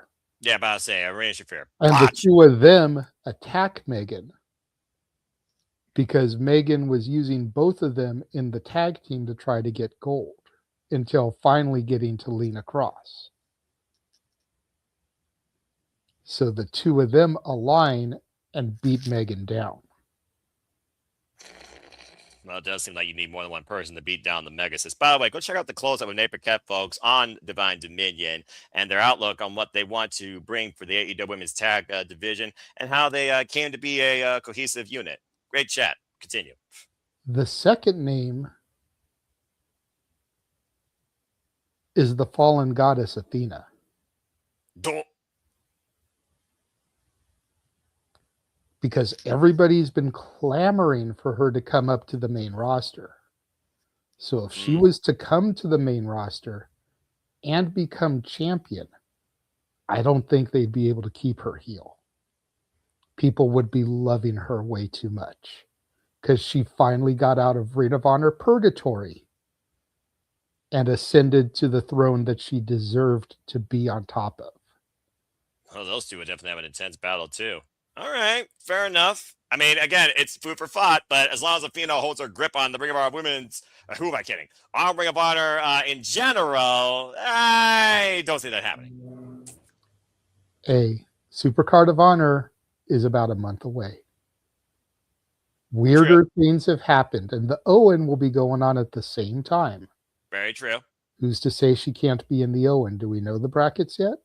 No, of course not. You kidding me? Okay, so that'll probably be announced at Dynasty, because it's usually always announced in Canada, and it usually always culminates at Double or Nothing. For the most part, they talk about it. If not, they announce it on the Wednesday night Dynamite. But I do see what you mean. Always love that tournament. But okay, and again, you're bringing up other names. The depth, the actual depth of the AEW Women's Division is huge, folks. The problem is, and also Ring of Honor. And again, it's just one of those things where I look at the other names, the other young talent, keyword young, and the opportunity that is right now at their stage. There's a lot they could work with here. So I'm really hoping for some unique dynamics on this. But bottom line, Feckwell's going to knock Jamie Hitter the F out with a knuckle duster to get that revenge win back. It's as simple as that. Now, to Nick's point about the good doctor, Oh, you had to bring that up. I did say I had something to go to Nick too. All right, go ahead. And I did mention how my booking brain had started twirling. Yes. I don't see her costing Jamie the belt. I see her coming down post-match. I can get behind that. I see the Triangle of Madness putting a beat down to an already prone hater. And her Brawling Bird partner was involved in the 0 hour where the problem might have neutralized her. And here comes Britt for the save, only to drop her. Whether that means she joins the triangle to make it a quartet, no, or not, you're going too far off. it's the proverbial, oh, here's the person she was tagging with before she left coming to save her. Psych. All right. Well, that's a stretch, but hey, I love the fact that we're optimistic in the booking. I Okay. also want to say that also like having Jamie Hayter, Britt Baker, like that booking also ties up some loose ends from like how many goddamn years ago. Yeah. I haven't forgotten about that shit. Neither have I, Ash. Neither have I. Hence why I tried to bring it back, and should make everybody proud that I remember that shit, considering AEW is not my preferred promotion. Well, just because it's not your preferred doesn't mean you're not knowledgeable about it to a degree. But yes, I'm very proud of you. Clip that, please. And I'm sure that's the whole reason I was muting Nick, because we got to have some kind of funny haha here. Yeah, of course he has to bring the haha, because I'm not. Because I'm trying to keep things moving. Nick, what you got to say real quick? Then I saw man, then we move on. I'm surprised we got this much out of this. JJ, to your point though, with the Owen, it's tough because the Owen this year is May 24th, right? Owen is May. Oh, sorry, Double or Nothing is May 24th. Correct. Botch. And then we have All In at the end of August. So we have to figure out where Forbidden Door is, if it's either in June or July. I'm going to guess July. You'd guess, right? Yeah. And then if it's in July, what are we doing in June? Maybe we do in the Owen Hart as its standalone event. Maybe you can make the Owen Hart like the King of the Ring, make it its own event, and you have that in July.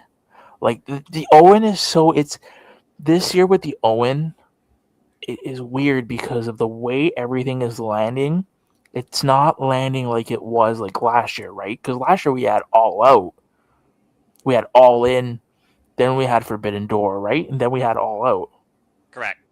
Right? So this year it's different because we're having Double or Nothing, Forbidden Door in front of All In, and we don't know where that's taking place. So the Owen is tricky this year. So I don't know how they're gonna do it. And then when is the G1 too? Because the G1 is like you July. don't want It's always in July. So you don't want, and that's what I think was the problem last year with the Owen being, or the year before. You had the Owen taking place at the same time the G1 does. And I think with this partnership and how long we've been going on, you don't want to run the Owen the same time as the G1. So there's the G1 the Owen this year is weird. There's nothing wrong, Nick, with a couple months of storytelling. Absolutely. So we can still have the Owen end at Double or Nothing like normal in May. And then you still got all of June, all of July, and all of August. Close to fuckers. build a story between Yeah. the winners of the Owen and the respective champions that they're going to be challenging. Mhm. That doesn't mean that those people can't have title defenses at In the between. pay-per-views in between, Mhm. but we have time to tell a cohesive story. Yes. All right, enough of the 3 word months. story before you put me to bed. Okay. Now I'm starting to get a little bit I'm ticked. just saying, it's something that's heavily criticized, Yeah, and it gives absolutely. them an opportunity to silence the haters, bringing it back to Jamie Hater, who we're talking about in this match. Yes. All right, you got a good recompense on that last note. But anyway, again, as far as you guys optimistic booking over a months on end and what direction the tournament goes, wait and see. Bottom line, we're just talking about this match right now. Regardless if someone shows up, gets knocked the fuck out, the doctor will see you now, etc., etc., etc. Okay?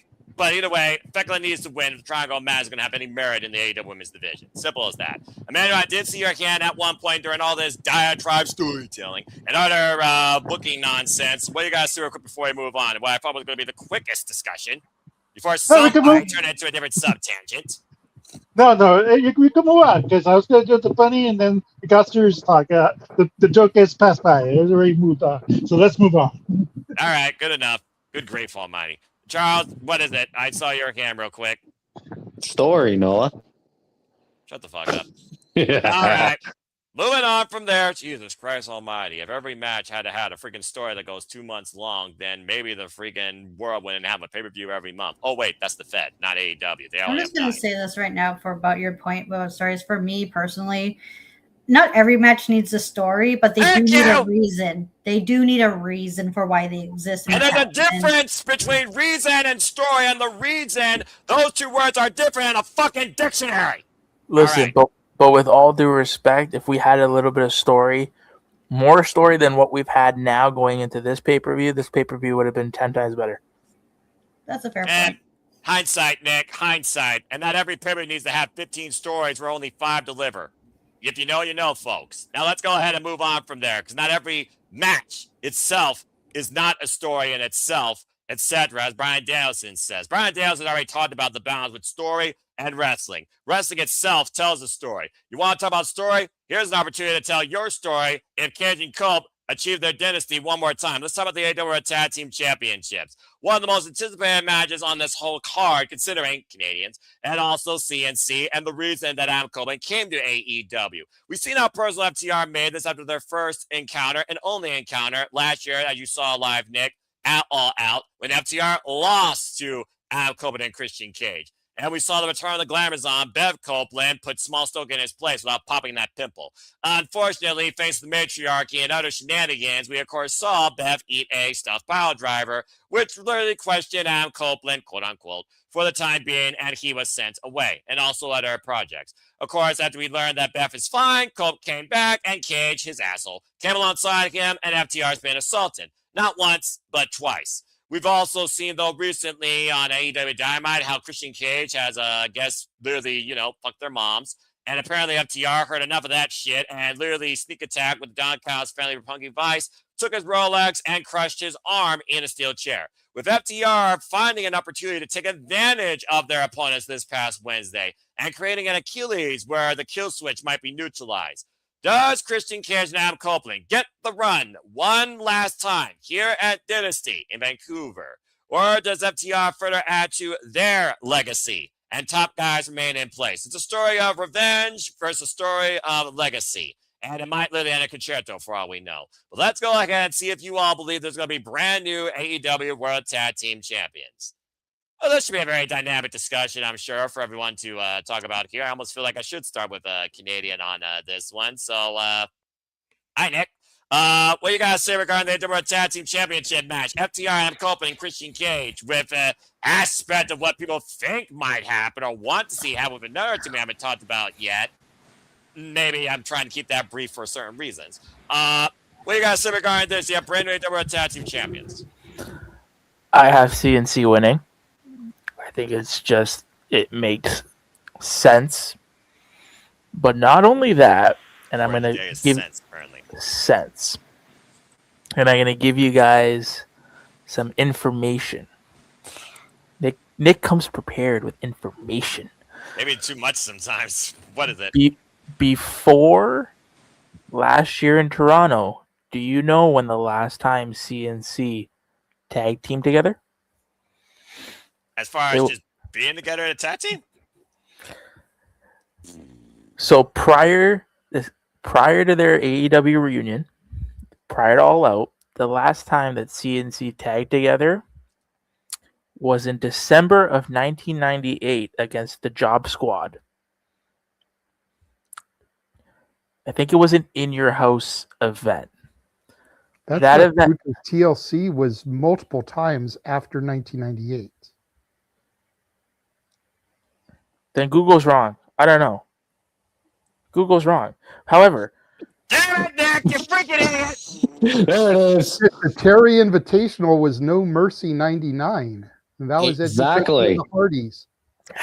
Mania 2000, Triangle Ladder Match, TLC 2, WrestleMania. All right, we're not- regardless, We're not going No down the fake dirt. career.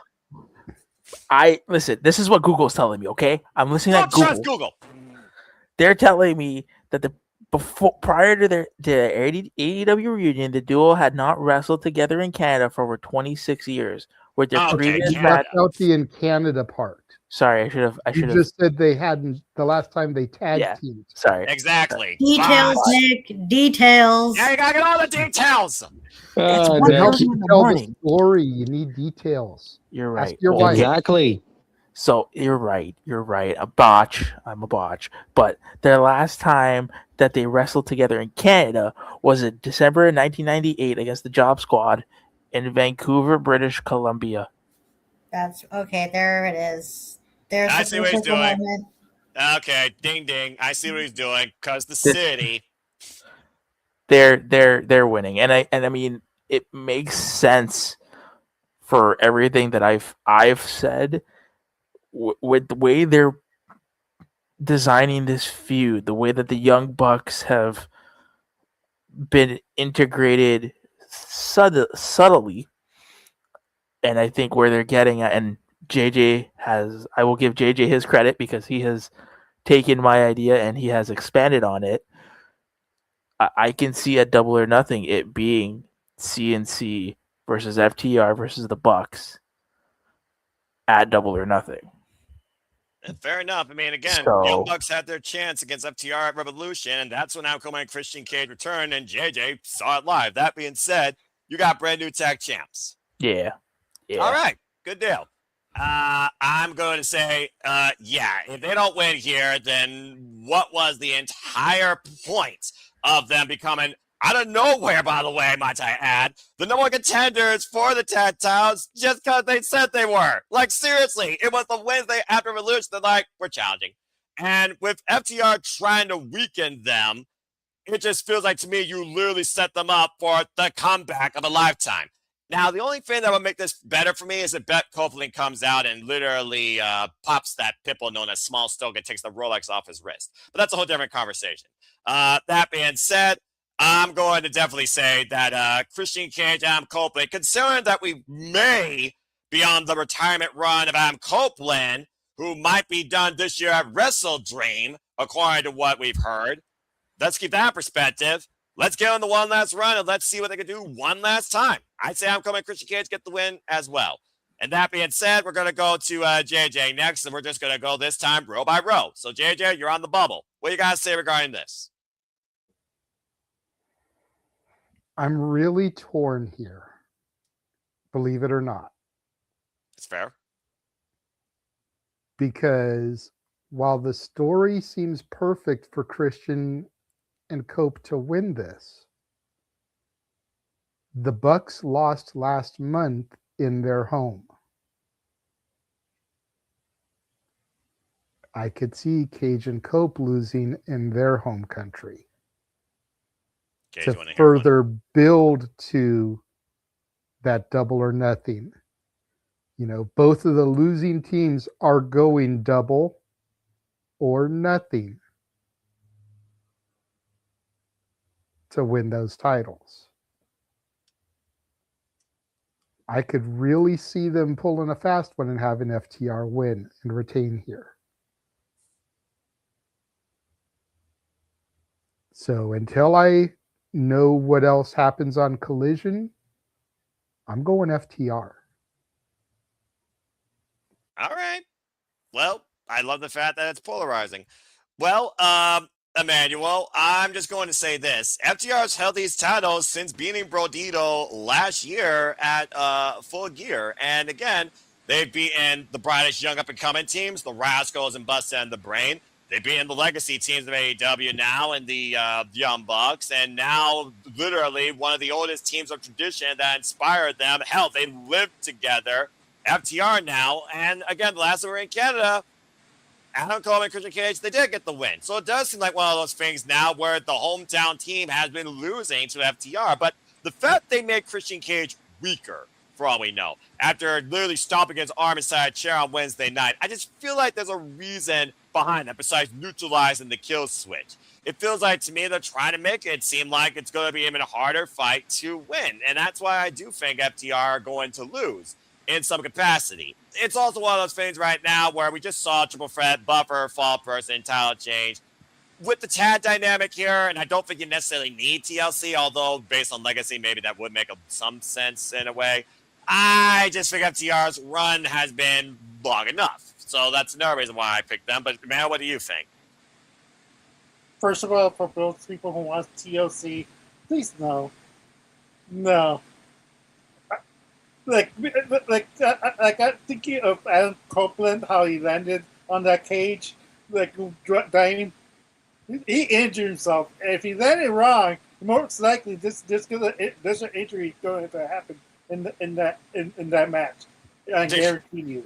And I don't want Edge to be more hurt or more risking his career. And second of all, even Christian Cage, he has a lot of concussions. Please, for the love of God, no. I don't want these two legends sacrifice and almost killed this career for a TLC match that we know cut their career short. Let's face facts. All right, with that in mind, let's just focus on this normal match. I know. That's my mini rant. Like that's the only reason why I'm there. I don't want. Fair enough. Everyone else has ranted at this point tonight, so you might as well get one mini one in. Continue. Yeah. But at this point, like I feel like it has to be Edge Christian or Adam Copeland and Christian Cage because, like we've been calling this for the longest time that these two need to have a tag team match. They're the reason why Adam Copeland came back and they were training him like they're buddies. Like back when Edge was coming back to WWE, the FTR trained helped Edge to come back. That's fake fact. That's the truth. And at this point, like it doesn't really hurt FTR in the long run. In my opinion, it would be a good story for JJ. I mean, like, yeah, let them get one win at least to make it believable. Hey, they might be the best tag team champions of the world.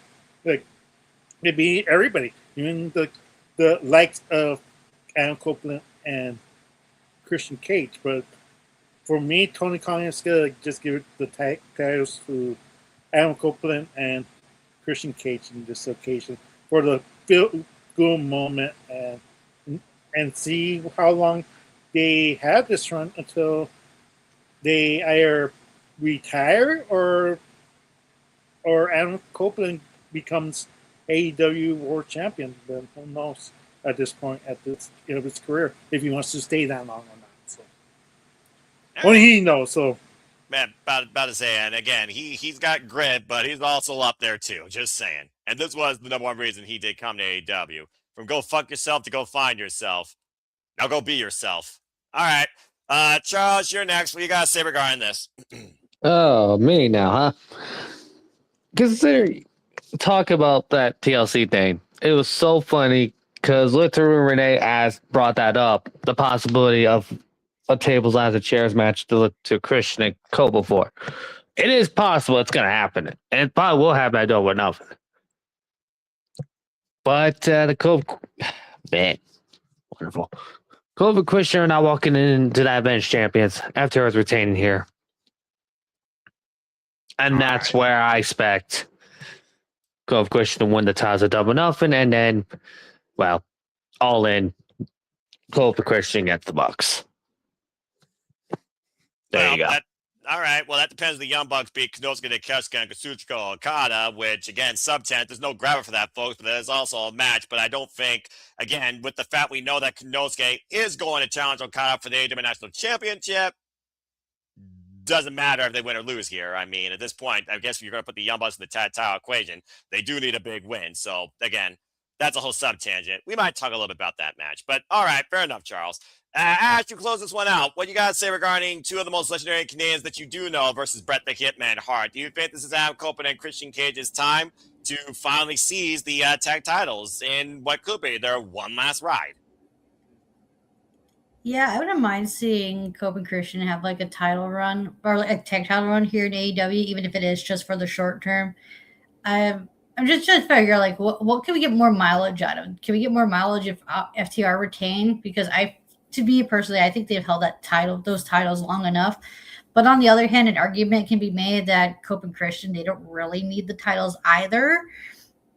So, like, regardless of who wins the title, I'm more interested in see how it plays out and what this all leads to. So I'm fine with either team retaining because I like both teams. But for me, I'm gonna pick like Cope and Cage to win the titles. Because I wouldn't mind seeing even if like I want to how they would be, because it'd be pretty cool because like Cope and Christian being like one of those few rare legacy tag teams who've held titles almost everywhere they went, like everywhere they teamed to, and I think that would make for a pretty cool moment, even if it is for like short term anyway. Okay, that's fair. Well, I mean, hey, we saw how long Sting and Darby Allin were able to, of course, hold the titles. One night, they retired with them. So, I mean, All right, fair enough. Well, again, I love the fact that I think almost went 3-3. That being said, we talked about the Young Bucks. Let's just go ahead and just leave this open discussion. There's no graphic, but again, Konosuke Takeshita, Kazuchika Okada, can they coexist? I'll leave you with that question first, yes or no. It's Scottie Pippen and Michael Jordan. In the name of the fallen Kyle Fletcher, damn it, you two will work together. But Don Kyle's also lobbied that Kazuchika Okada will defend his AEW International Championship against the Alpha at Double or Nothing, regardless. Now, I do wonder, though, is that more of an idea of if you don't win here, damn it, you can forget that's going to be off beach. But you also want the Young Bucks in the tag title picture.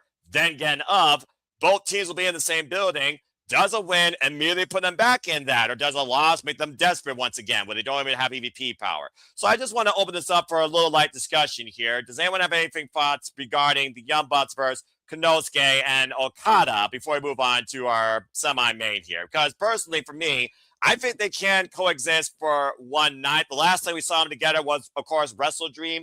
They nearly freaking won the AEW Tag Team Championship against Brodito. Just saying.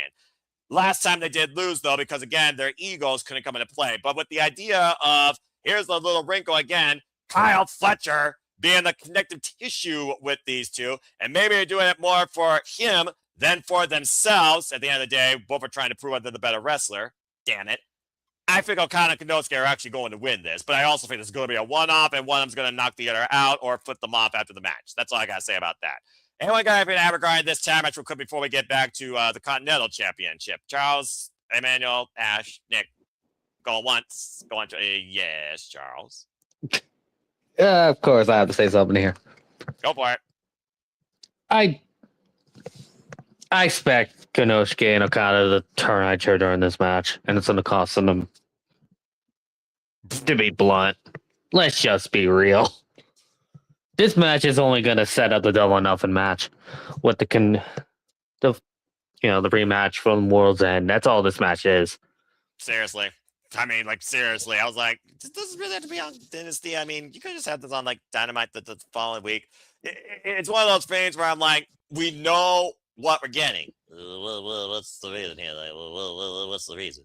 So, yeah, I just wanted to bring that up because I cannot fucking wait for Takeshita and Okada too. I'm just going to put that out there right now. Let's fucking go. As you know. But that being said, Yeah, I think that one is going to make a statement against the other Mhm. at the expense of the Young Bucks. That's all I got to say about that. But I just wanted to bring that up because, again, it is an official match on this card. I also want to keep it simple for certain reasons. And I think it's also the simplest match on this card, if I'm being perfectly honest. Well, outside this, but then again, you all gave a dissertation, an extra 15 minutes of the future of the outlook of the women's division, and that speaks merit. All right, that being said, let's go on now to our semi-main here that definitely is brewing a lot more than... Yes, Nick, I see your hand. What you got to say real quick? So I did want to see this beforehand. I feel like before the next two matches, I think it's the Continental and the World Championship, and that's it, right? Yes. That's it. So I do want to say, though, I do think we're getting Willow defending the TBS title on this card. You think an open challenge? Yes, because there was an exclusive on the AEW Twitter account. Okay. And I was just making sure because I didn't want to spoil anything or anything. If it's an exclusive, that's perfectly fine. So she did. Willow did come out and say that she's here waiting. The TBS Championship will be on the line anywhere, any place. So I do think we're getting Willow in a match. Okay, I like so that. If we do, I'm going to throw out a quick... We just called Maple Leaf Pro with a bunch of Canadians, including one you were very fond of. Yes. But however, I think if we do get an open challenge, I am going to name off one name. And this name, the only reason why this name would be a thing is because Tony is a petty piece of shit, and I fucking love it. I would not be surprised because we did see her last match air tonight. I would find it hilarious if Tony's petty and does Willow Nightingale versus Danny Luna. All right, come on now. Come on. Give me petty TK.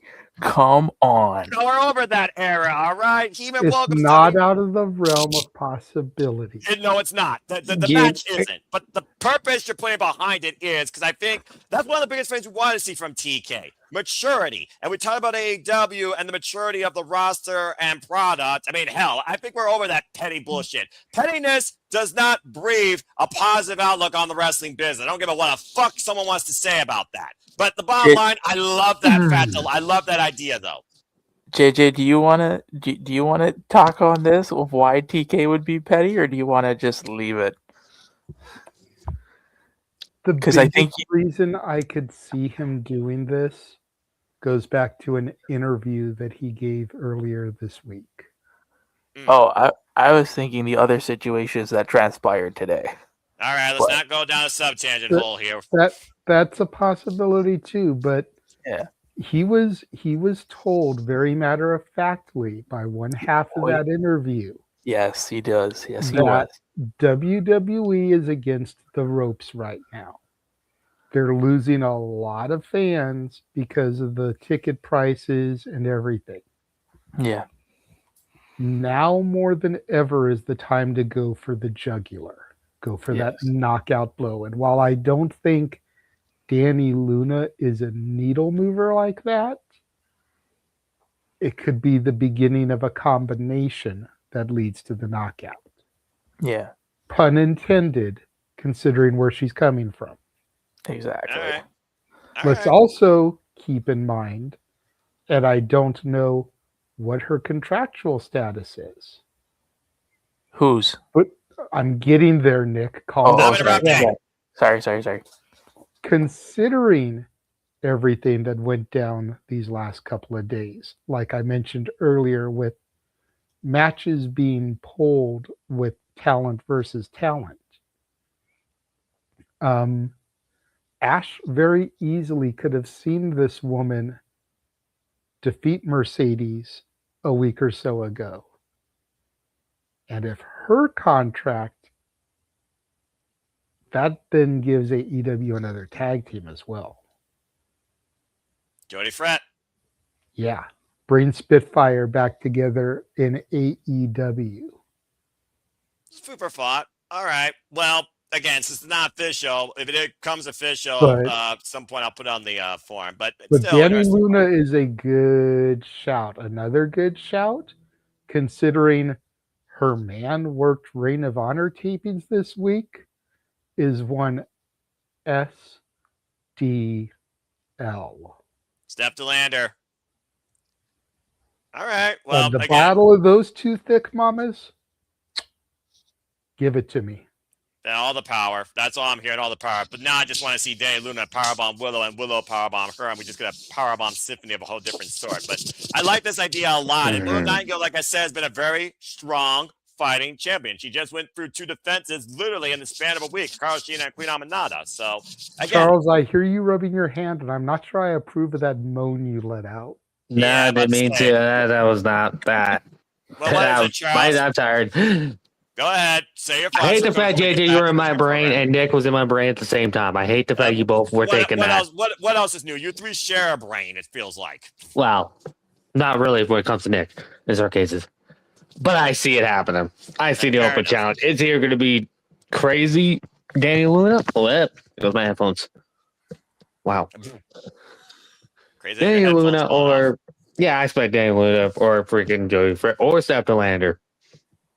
Yeah, I mean, again, it makes sense, especially if, again, the contracts are up and they are free. We know Danny Luna is free, and she was a force to be reckoned with, and she was an uncrowned TNA Knockouts World Champion. More on that when City predicting TNA Rebellion this Saturday and me ranting. Nonetheless, And not necessarily contracts, but you muted. how many talent might want to walk out after Rebellion based off of what happened? That cause and effect, JJ. Your guess is as good as mine on that one. That again, that's all very fair. I understand what everyone's saying here. That's all very fair. But again, I'm just waiting for it to be official. But I do love the fact that this does offer another surprise, Canadian or not, at AEW Dynasty and another title on the line. So again, it's a interesting thought here. But seriously, Willow Nightingale, I honestly don't see her losing that TBS title probably till Double or Nothing at this point. She's had quite a run. All right.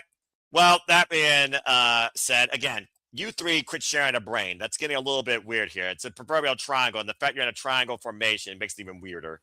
And thank you for that, Nick. Imagine we see Killer Kelly. There. Moving on. You purposely said that to get Noah's reaction on his face. You said that on purpose. Listen, Myron Reed, who I'm going to watch John Schuchko caught up at AEW National Championship Saturday. Beach. I've been waiting for Killer Kelly to show up and play and kick someone's fucking head off. Now, if that does happen this Sunday, there will be a conversation. But we're going to leave that alone for now. Philly show up. Never mind. Look, Alex Windsor and Killer Kelly. Thank you. Moving on from there. Killer Kelly and Jamie Hayter. We're going to stop it. Damn it. Anyway, enough. Freaking go on for 20 minutes of Killer Kelly versus Blank right now. Freaking woman that should also be a champion. But speaking of champions, it's not all of the realm of question because we have been seeing a lot of former TNA talent come to AEW. that's also fair. And again, I can speak on Killer Kelly for 20 minutes about the first woman of Ring Cough and why I want to see her kick ass in AEW. But nonetheless, You just know it won't be the bunny. Mm-hmm. I'm going to just move on before I go into a little rant because I know why he did that. Get me off Solo. Stop it. This producer is struck on power. I'm going to fire him like freaking Satya Morella was fired. Let's go, or it's suspended. Let's go ahead and move on. Freaking, bloody hell, I can't freaking think straight. Again, bring the body back to life. The only thing I care about in TNA wrestling. But, Wake okay. me up inside. Stop. Great song, great band, non-copyright. Okay, Jesus Christ. Let's get back to friggin' wrestling, shall we, bruvs?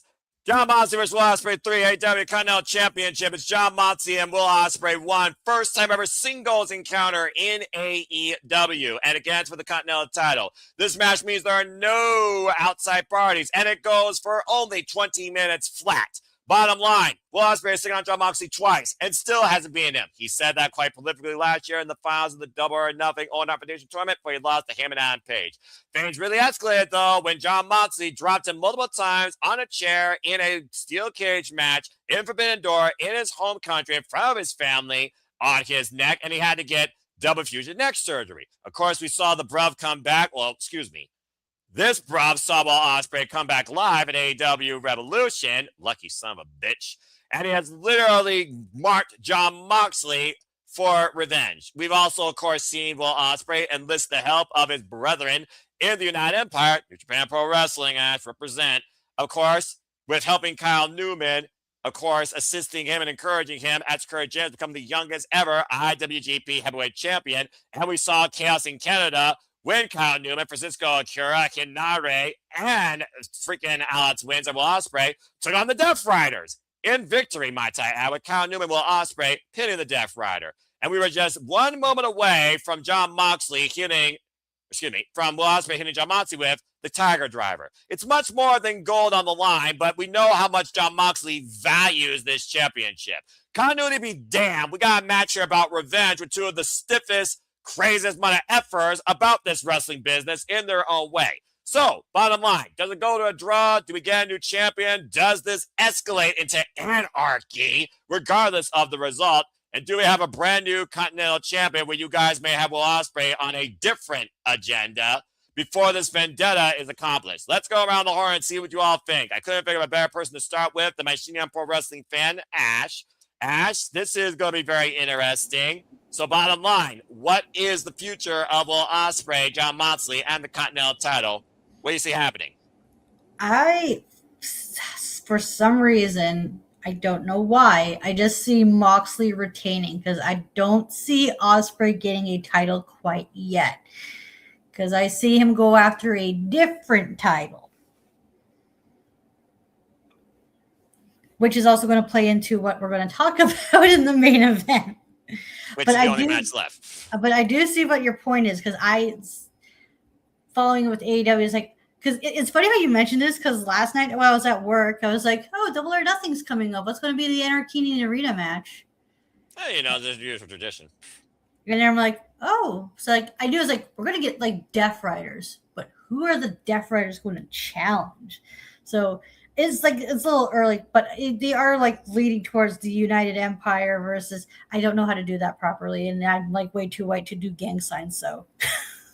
Fair enough. I'm mixed, but I can get away with it. Continue. If I may, Ash, it's just I love you on both hands, tilted so that the index and thumb connect. Oh, exactly. Okay.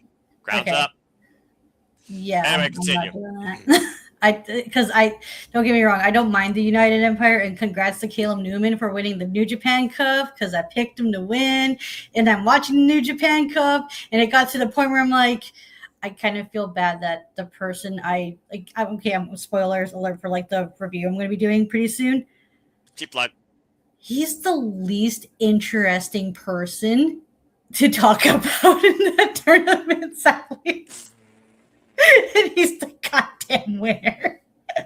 Well, again, out of spite, kiss the crown and make way for the prince. Anyway, continue, Ash. Yeah, so yeah, I'm looking forward to what they do with the United Empire, and the Death Riders because I love how they're building towards that. And it's like people are complaining about the disconnect, but you got to keep in mind, Will Ospreay didn't say he left the group, so Exactly. there's that connection there. Even though the United Empire is a heel faction,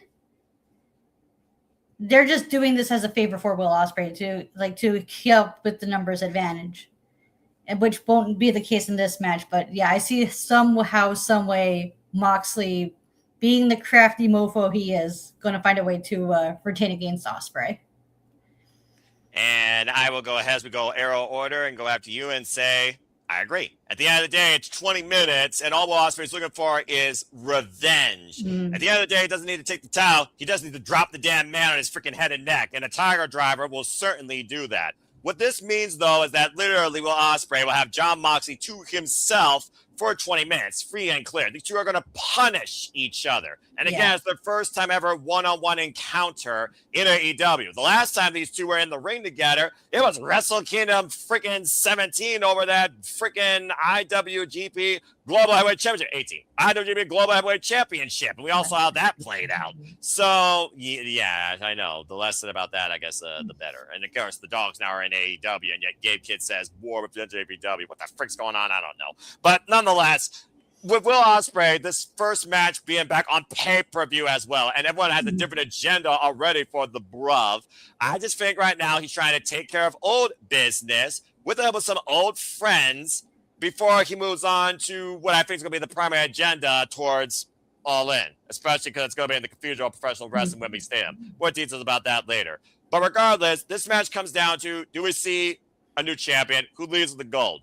In a draw with a bad damn neck, Jon Moxley still leads with it. And Jon Moxley has been the most prolific, fighting, committed, adaptive AEW Continental Champion in this title's history, taking on every wrestler of every form of style you could think of. So I think that Jon Moxley's going to retain, but I think he survives by the grace of the clock.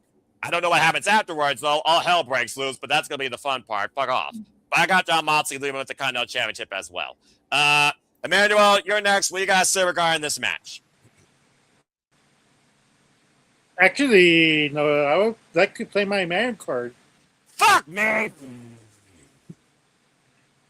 It will not most likely happen. It might happen. Who knows? But I think it's going to be a time limit draw. No winner. Oh. I guess that's not completely out of far-fetched possibility.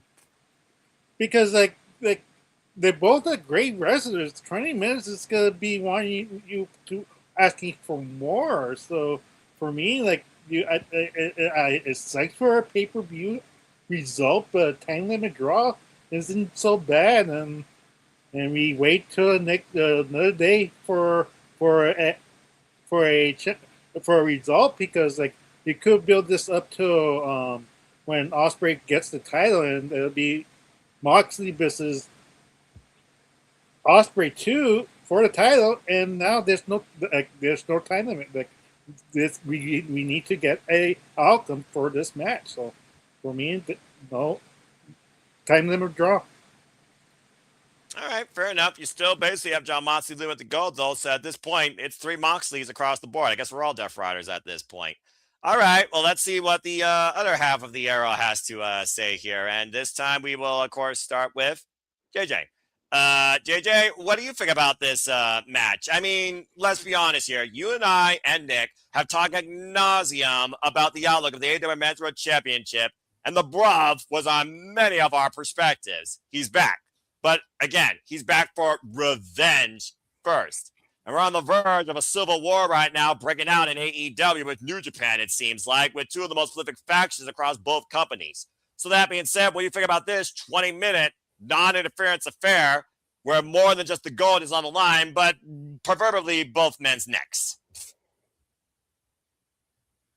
Emmanuel, do you want to say what you just said all over again for me, please? Enough said. Two men share a brain. No, like legit. I was sitting here thinking about it and like, dude, this is going to be a time limit draw. Because there's no point in Ospreay getting the Continental Championship when we all know he's going to become world champion in Wembley at All In. Or at least challenge for it. Let's not assume He's anything. going to win the title at All In. You don't know that. We don't know that. We want it, but we don't know that.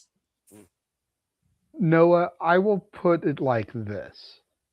Unless Ospreay gets taken out with another injury that costs him going to All In, if Ospreay doesn't win the championship in Wembley, I will cut my hair.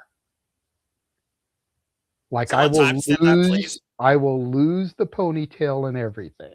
Someone timestamp that, please. I want to make sure that we have a valuable video evidence for this to bring back up in August. Thank you. That is how sure I am that Ospreay is winning the title at Wembley. I think it's losing himself. Okay. But at the end of the day, there's no point in Ospreay getting the Continental Championship. There just isn't. I agree. So I see a time limit draw. All right, then. 2 time limit draws, and still, it's for Jon Moxley. Jon Moxley, Jon Moxley, Jon Moxley, Jon Moxley. Okay, Charles and Safet also, yeah, I'm about to say, remember, once the clock runs out and the match is over, it's free range for anybody to do whatever the fuck they want to, either of these men inside the ring. Charles, what do you got to say regarding this match? Are you on the same brain wave as Emmanuel and JJ? Well, I think I want a certain card to appear on the screen right now. Will At you the stop that? Because So glad I look, don't know that in my deck. wow, I agree with JJ Emmanuel here. I do. Time limit draw. It has to go time limit draw. It has to. There it is. Thank you, JJ. Damn it! But now, so I'm calling it now. Anarchy in the Arena is going to be the United Empire and the Death Riders. But honestly, that's where I don't think this thing would end. I might say they might have a rematch, but it'd be in the finals of the Owen tournament instead. Nick is literally losing himself. No, let's go to Nick now. Let's go to Nick now before he just completely loses his brain. I don't know what's going on with Nick. He's going to explode, I feel like. Nick, you're on the bubble. Go ahead and lend your thoughts to this. Right now, it's unanimous. Somehow, some way, we got Jon Moxley leaving with the Continental Championship. What do you got to say? I feel like this is one of his most anticipated matches on this card, too. All right. All right, get comfortable now, man. Jesus, you were going to be worried there. It's like your brain's about to explode. Literally. He worked like he was in a padded room. Yeah, right? Look at an insane asylum. I'm just waiting. It's about ready to break out. All right. All right. There's something I need you guys to do. Okay. JJ, can you put up the trap card, please? Oh God! Oh no! Hold on. That's a trap card. I raise you the magic card. Okay, the magic card. The magic card is something unprecedented that may happen. The reason why I say this, there's you guys all talk about Stadium Stampede, and while it's great, we've already seen the United Empire. I have Mox winning. Okay. I have this, and he's not just winning. This is going to be a decisive win. This is going to kick off the Ospreay story arc of, can he get it done? Has this injury changed him for the better or the worst? And this will lead into All In. Because the magic card says, I'm predicting a return.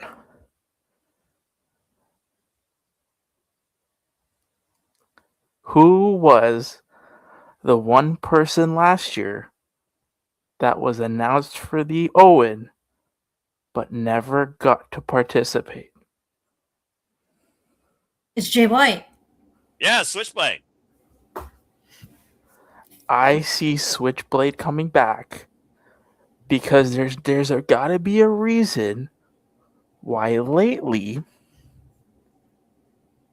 the Death Riders have been feuding on Collision with the Bang Bang Gang. Oh, that's a good shout. That's a really good We shout. just got news via Billy Gunn that both guns are healthy. For now, yeah. About to say. I think we're getting Anarchy in the Arena, but I think it's between the Death Riders and the Bang Bang Gang. I think Jay is coming back, And I think because again, Osprey doesn't need this title. This title, the only reason why this title is even relevant into this is because he wants Moxley alone for 20 minutes. Yep. He can give a shit about the Continental title. John took away Jay's chance at the World Championship. The Death Riders took away his chance to be at Wembley Stadium last year. Yes. It writes itself.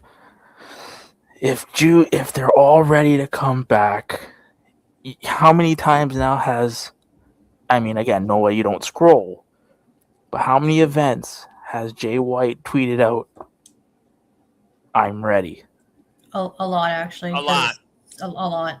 Because I know people who follow Jay White and they're super into Jay White. That's the only reason why I know about this. Just shout out to my friend King from ATW, who literally breathes with a switchblade. To Ash's point, he's one of those very people I see all the time in our private chat. Oh, it's gonna happen. I really truly think he has to be ready to come back now. It makes too much sense. Again, I just this is not for the title. This has no bearing on the title. We know what Will's story is. Will's story, like JJ said, this motherfucker doesn't win it at Wembley. All hope is lost in humanity. Damn, that's a hot take. Pretty sure people said the same thing at WrestleMania 39, but that's a whole different conversation. But nonetheless, John, about that. Screw Cody Rhodes. John. Save it for simply predicting next week. John took away Jay's chance at the world title. I it's remember. Only fitting he comes back and takes that title away from him. That's a really good shout. That did not cross my mind. I also want to put this out there. I believe to also Nick's point, John Moxley has never beaten Switchblade Jay White one-on-one either. All right. Well, again, the bottom line, though, everyone's unanimous here. We're Death Riders. We're going with John Moxley retaining. But at least there's a different outlook as far as what the future of the Continental Championship is versus the Bros and the United Empire versus the Death Riders. That was very unique. Charles, I did see your camera. You guys circle before we go into our main event. I will say this real quick while Nick was going crazy back for I think he was becoming Stewie Griffin from that one episode of Family Guy. Me in the same room. Because I thought JJ had the same idea as me, and I was like, hopefully this guy doesn't take it. Hopefully he doesn't take it.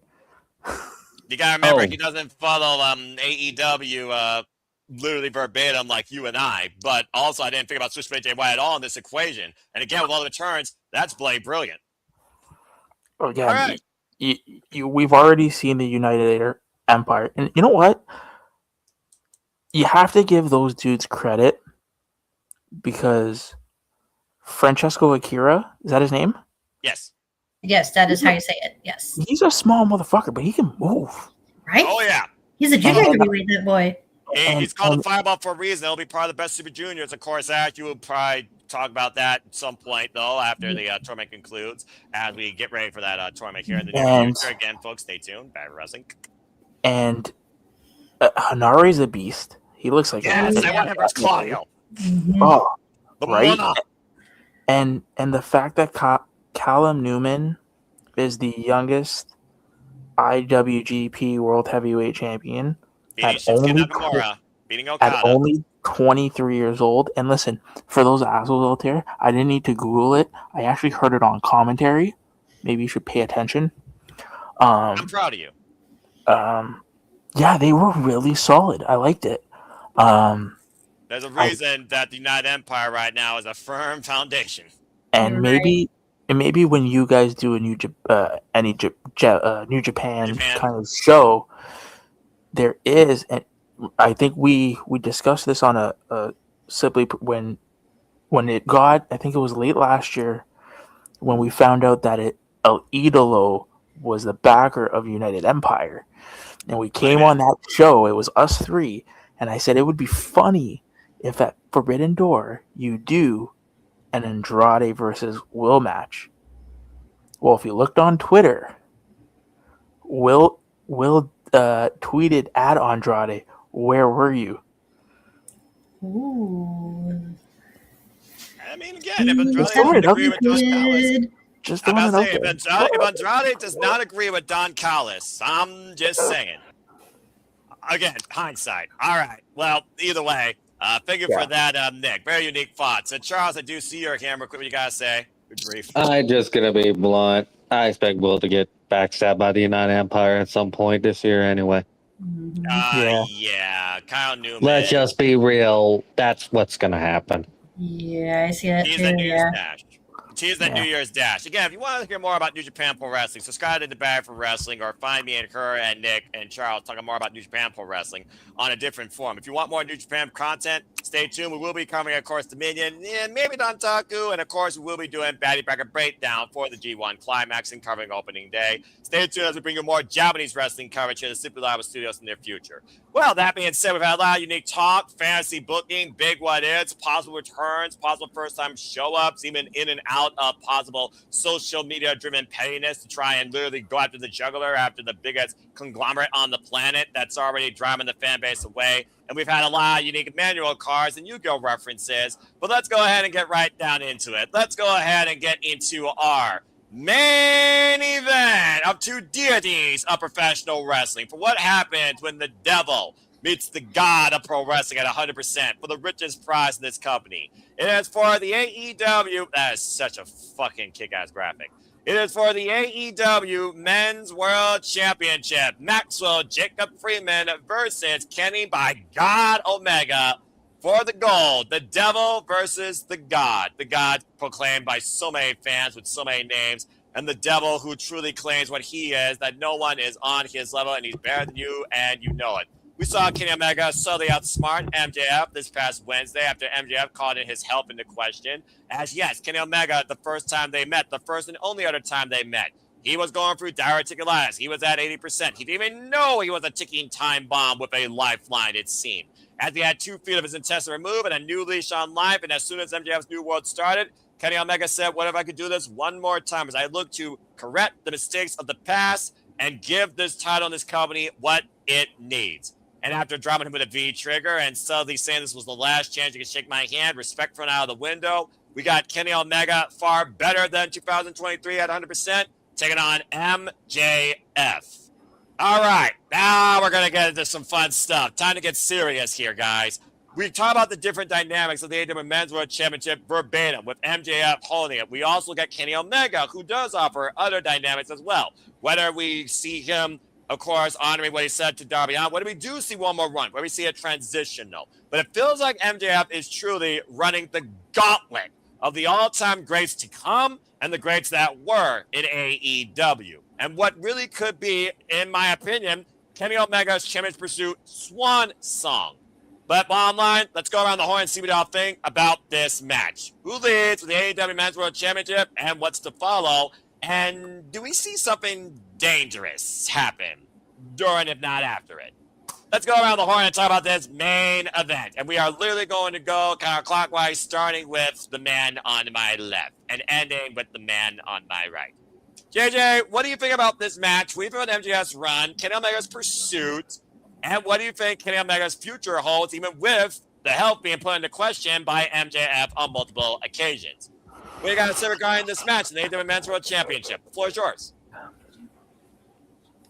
Kenny Omega, before he retires, will hold the AEW World Championship one more time. It just won't be on this night. Simple as that. You need a strong heel for a big baby like Ospreay to defeat. As much of a dream match, and I know it's happened before, but as much as a dream match as seeing Ospreay and Omega in Wembley is, if Ospreay is going to get his first major championship in the States, you need to beat a solid heel. MJF is keeping the title until Wembley.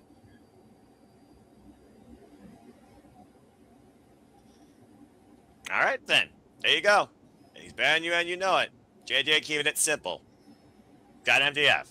All right, Emmanuel, what about you? Again, we're talking about the people that could challenge. We talked about Andrade Aguilo, Darby Allin earlier. You look at the record of MJF, including one half of Buster and the Brain, Bandito, Brody King, Shall I Continue, Hangman Page, who is out indefinitely and has been removed, quote unquote, permanently from the AEW Men's World Championship picture. And we just literally saw him give an eliminator to Speedball Mike Bailey. He's had quite a run so far. Kevin Knight, I'm just going to keep going here, looking at the future, the youth, keyword, folks, youth, of AEW. Anyway, Emmanuel, it's on you. What you got to say regarding MJF and the AEW Men's World Championship and Kenny Omega and possibly their final encounter? I mean, yeah, like what a title, Jesus Christ! For me, like biblical sense, I always could have God over the devil. Let's face it. I'm a religious guy. I'm pro God, but we're not talking about that. No. I know. I just like, but if for this matchup, like, I had to go with the devil. Sadly, what same reason for JJ? Like MJF needs to stay strong and keep defeating, these legends and make a name out of himself. Like he's the strongest heel you have for AEW. Like, it'd be a nice run. Like if Kenny Omega does win, but it'd be a short one. If it's gonna be like hoppitailing a little bit, but we don't want that. We want a long title reign for Kenny Omega. So it's not his time yet. So for me, MJF makes the most sense. He has the most matchups you could do in the future with him. So it just makes sense. MJF for the win. Yeah, fair enough. Well, Charles, as we know, Kenny Omega earned this opportunity defending his EVP status quo and took the number one contender spot from Swerve Strickland a few weeks ago. We have not heard high nor tail from Swerve Strickland, though, since. As I said, the first time we had this stage, he created his dynasty here. Last year, it was taken away from him. This year, he's not even involved in the equation or the match card. So, Charles, do you sense something dangerous going to happen? But regardless, do you also have MJF retaining? As JJ said, I do see Kenny Omega again that AEW World Title one more time before he fully retires. It's not happening at Dynasty. MJF is retaining because of Swerve getting involved. Let's be real. Swerve, you can't have Dynasty without Swerve showing up. Since he's been on this event ever since, the first one. Just saying. That's what's going to happen here. All right, then. Amanda, I do see your hand real quick. What you got to say real quick? Who earlier on said Swerve is going to appear in the earlier match besides this one? Someone mentioned Swerve as well, like he's going to appear. Oh, Darby, because Darby and him are crazy nothing futs. Yeah, like someone said, whoever mentioned it, do you see this or do you see this match? Most likely he will appear. This is because that's twice that we mentioned Swerve appearing. I would say, because talking about the word need, and the person at the expense he got that need from, that took away the number one thing he was looking for when he became, once again, the most dangerous man in his own mindset. I would say this one is more prolific. Anyway, Charles, I see your hand. What you got to say real quick? It was Nick that brought it up. Well, he's brought up a lot of things tonight. No, it was the Darby thing. Because Nick brought up that dart.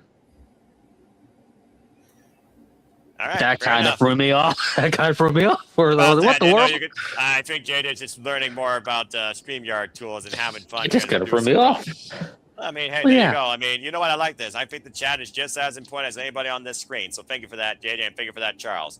All right, that just leaves the Canadians. How fitting with one of the most prolific Canadian professional wrestlers of all time. That, again, hi, Ash. You know much more about Kenny Omega than one Bret the Hitman Hart. But nonetheless, Damn it. What you guys say regarding this and Kenny Omega's future? Do you have MJF retaining the AEW Men's World Championship?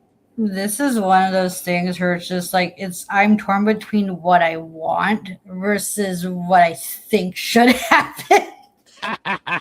Because y'all know how much I love me some Kenny Omega. My God. He's like I feel like I'm represented by him, for a lot of reasons. Not just the obvious of us being from Winnipeg, I mean, I wasn't going to put it up there, but, there's definitely that. Continue. Yeah, because I would love to see Kenny Omega have one last title run with the AEW title, because we don't know how much time he has left because of the diverticulitis. But it's just like, but now would be a good time, because you got to factor in if what we're all thinking is going to happen. Because I love how a lot of us are dead set on Ospreay's winning the Owen and he's going to Wembley to challenge for that title. But it's a matter of who makes the most sense, because as much as I love for Omega to win the title, right? Win the title, and seeing him versus Ospreay again would be really good. But at the same time, that's just what I want. But what makes more sense is Ospreay being the conquering hero, defeating the most dastardly villain AEW has right now in MJF.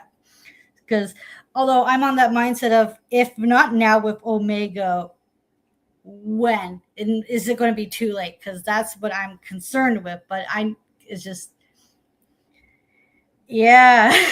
So just like, do I go with Omega? Do I go with MJF? Because y'all made really good points. Because I was thinking of those as well.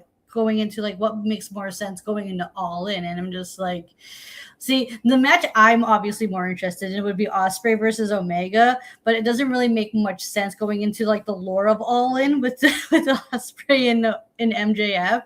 Well, to be fair, MJF and Ospreay did face off in Wembley at All In 2024, but it was for the AEW International Championship, and Ospreay won. Yeah. And I'm just trying to think, what would mean so much more for Ospreay, a win over MJF once again at All In for the AEW title, or a win over Omega at All In?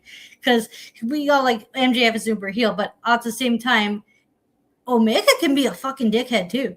Oh, you're damn right. Because keep in mind, when Ospreay last feuded with Omega was a goddamn dickhead. And I love me some dickhead Omega. I just love Omega in general. I'm about to say, doesn't matter which way. Exactly. Hey, I see what you did there. But I know that was not intentional, but still, it just happened to fall that way. But yeah, it just happens sometimes with me. For me, it's just because I went into going oh yeah, I'm picking Omega to win, but y'all made some very good arguments. So I might have to switch teams and be on the MJF front for this, because y'all made a very good, compelling argument. So she's on the fence or borderline. Fair enough. I mean, what else is new? Am I right? I mean, Ash as over here. much as I've come to learn about you, Ash, accurate. Well, again, like I said, we're looking at the outlook of the future of the AEW Men's World Championship and who should be the person to take it off MJF. It's not a matter of when. It's a matter of who. If it's Ospreay, then literally you're figuring about All In. If it's Omega, I don't know if there's a better stage right now than this. But the bottom line is, with everything so dynamically done in and out of AEW, with the AEW Men's World Championship by MJF, why would we halt that now? That's another thing I consider. Again, he's been defending this damn title on Independence. It's one of those things right now where I just look at the longevity of variety to come with MJF still holding the title that I just don't see Kenny Omega currently getting it. I definitely believe that Kenny Omega should be champion one more time, but it's one of those things right now that I think the devil is going to overcome the fan proclaimed, as Kenny Omega so humbly put it, God of professional wrestling. If nothing else, it just further cements how much both MJF and Kenny Omega have grown since that first encounter on Collision, literally 3 years ago. But yeah, I gotta think MJF's going to retain for now, with considering the opponents he hasn't faced yet versus the outcome of the championship run you think that's going to happen. Because again, Owen, ... double or nothing, ... all in. You have no idea of the in-between, the returns, the encounters, the rivalries, the asterisks of things that can change between. And again, Ospreay and MJF already had their match at All In.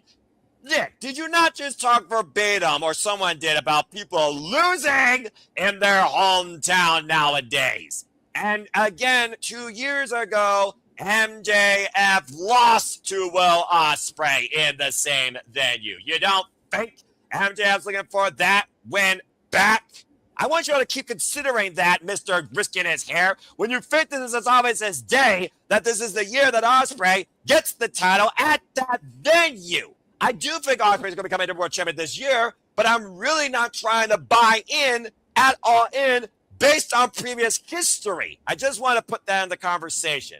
Regardless, I also have MJF retaining, which leaves the other Canadian to close this thing out for the night. Nick, what do you guys say regarding Kenny Omega and MJF 2 and the future of the AEW Men's World title? Go ahead. I have a question for all the doctors in the room. If you break your femur, how long are you out for? It depends, actually. That's the most. That's like one of the longest bones in the human body, right? Pretty Okay. sure. I think. Well, I don't think MJF's retaining. I just feel like, I just, if you're looking at the grand scale of everything, It's quite a scale. if you take the title off, listen, I am Listen. not a numbers guy. I don't care for numbers. But with MJF being the champion, things have gone upwards. The trends of it has been trending upwards. He's getting interest and eyes on the product. I mean, did you not see his busted open thing? Like, he's getting eyes on the product. He always does. So, according to Emmanuel, 4 to 6 months. The reason why is because there's more things to do with Kenny not being the champion than Kenny being the champion. And the reason why I talk about a broken femur is because evidently a certain lover is coming back to the company. He was mentioned in MJF's promo. Yes.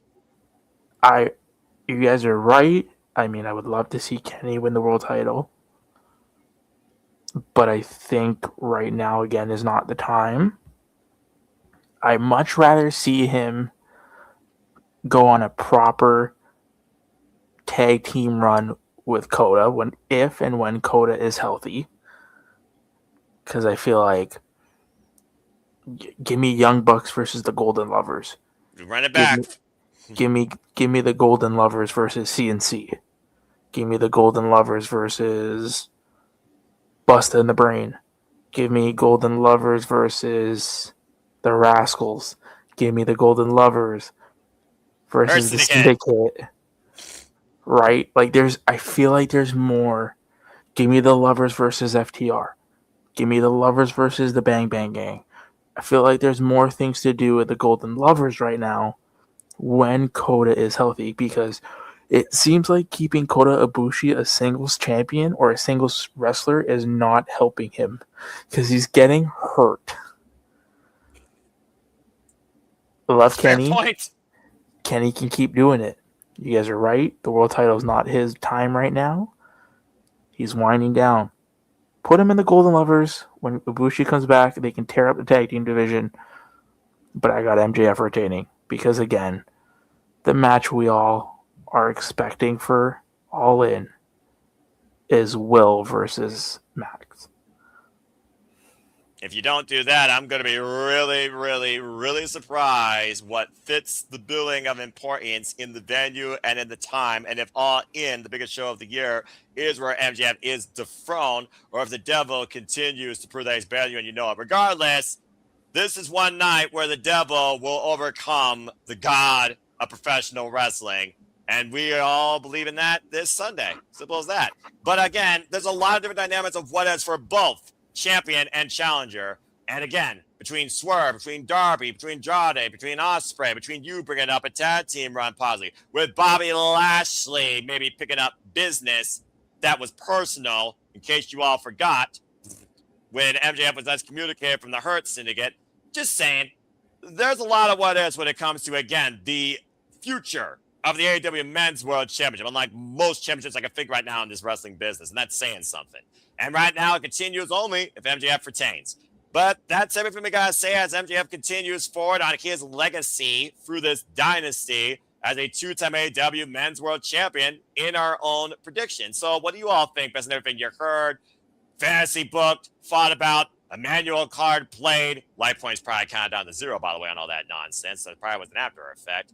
All the possible outcomes you think that could happen, who could show up, whether it's a DMD, even though he communicated twice, not 3 times on that, whether or not it's someone else that is strong for the subculture, or whether or not we get a little bit of Spitfire. Let us know your comments and your thoughts, of course, in the chat or in, of course, the comments down below. And again, don't forget to subscribe to all the outlets here that you have followed here at the Subo Studios. More importantly, follow us on the X. But without further ado, thank you all so much for tuning in to what was far more than anything but, as usual here, Sleep Predicting, where we fantasy booked, we outlooked, and we looked towards the excitement of the perspective of the future of the AEW product, women's division particularly. And I think everybody here that was part of the conversation, including Oofman, that couldn't be here for the whole thing due to the technology. But again, follow him when it comes to Gavin and Oof. And Oof, I do look forward to Sleep Predicting actually with you when your technology holds up. And thank you so much for the meme. That's definitely going to become a meme probably after this thing concludes.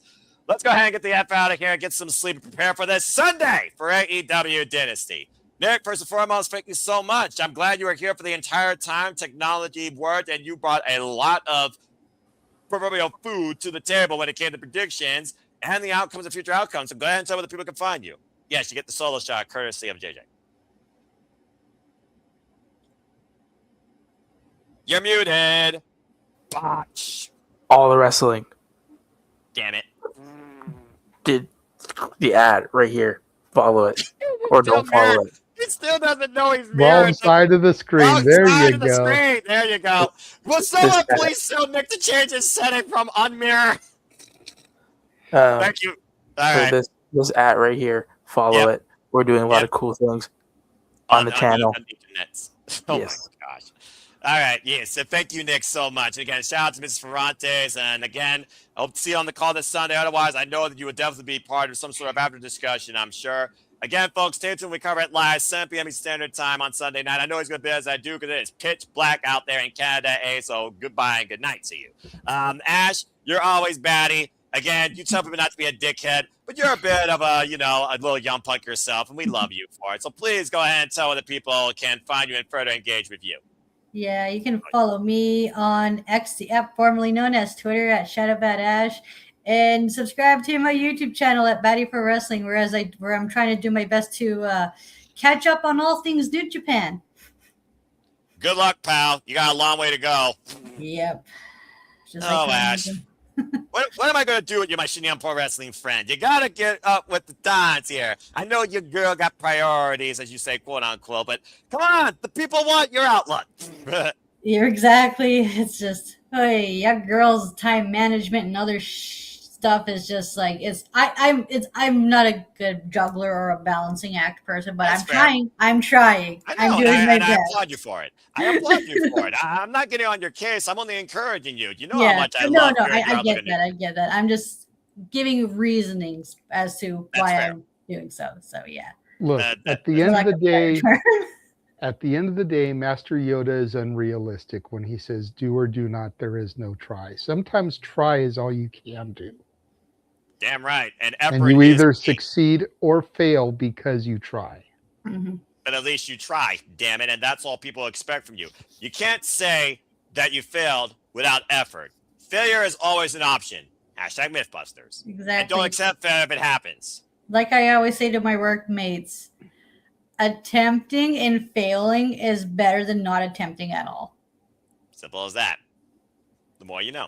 Thank you so much, Ash. And again, I look forward to the next time you and I collab on Shinyan Pro Wrestling, or if you're a part of the call this Sunday or the next time we simply predict. Hope to see you for WrestleMania predictions. Of course, I'll talk more about that when I get to my plugs.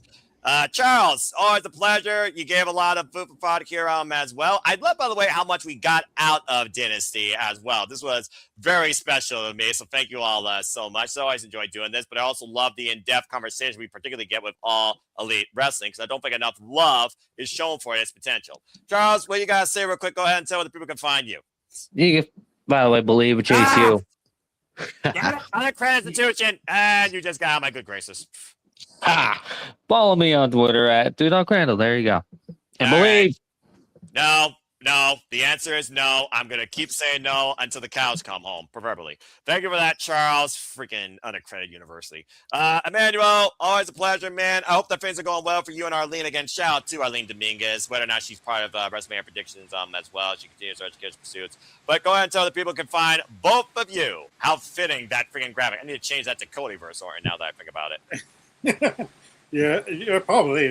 Like, you can follow my channel, Interactive Games and Movies. I'm gonna be updating pretty soon. Like, I've been filming a lot. Like, I was doing some baptisms, some first communions.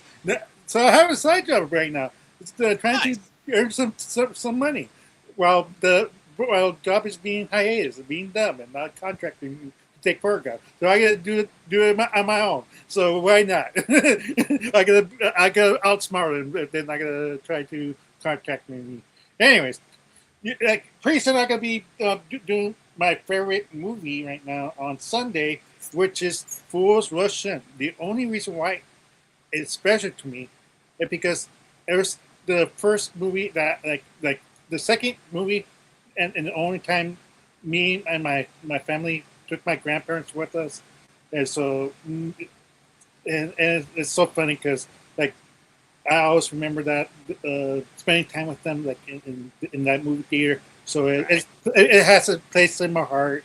Like it's one of like, so it has cultural meaning, Mexicans and Americans, Christianity, and so forth.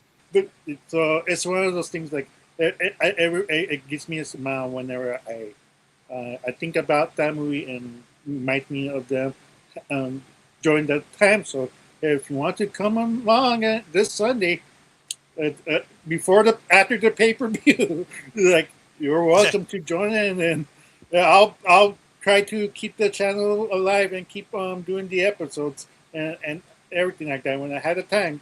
But in the meantime, just stay tuned. All right. Yes. Yeah, for Arlene. ADM7324 at Instagram, and Arlene Dominguez on Facebook. You can follow me at Facebook, Emmanuel Dominguez. I have 2 Facebook accounts. So, like them, and ADM7324 at Instagram.com. Fair enough. Thank you for that, Emmanuel. I love this shot, by the way, with the AEW Men's and Women's World Championships right here. The cornerstone of this company, AEW. This is one of my favorite backgrounds ever. Good stuff, AEW. All right. Well, thank you for that, Emmanuel.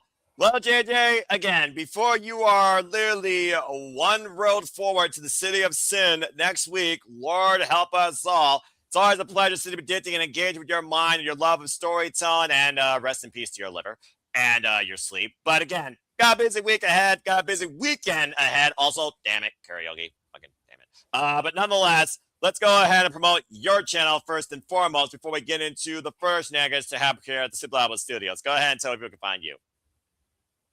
Damn it. Well, you can find me on X at ROWJJ Williams and Casa D18 Studio. No S at the end on the X. YouTube, of course, is Casa D18 Studios. Instagram is the Renegade JJ Williams. Nice. Like Charles said, support Chase University. Never. I mean, just look at all those graduates and alumni right there. Such an eclectic group of individuals. I don't like this. I don't like this. non-existing institution. Make sure you follow the Simply Reliable Studios at SR Studios 2024 on the X.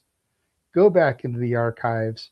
Check out all the interviews that we've done so far, including these, except for Izzy, but these three all in the archives as well now. Nice. You can find us on Spotify. Just look up Saturday Shenanigans. All interviews except for Dr. Redacted and Jocelyn Navarro are up there currently. Still need to get those added, but check us out on Spotify. And then just be prepared. Like Scar said in The Lion King, be prepared for all the chaos come next week. Lord help us and Lord help me.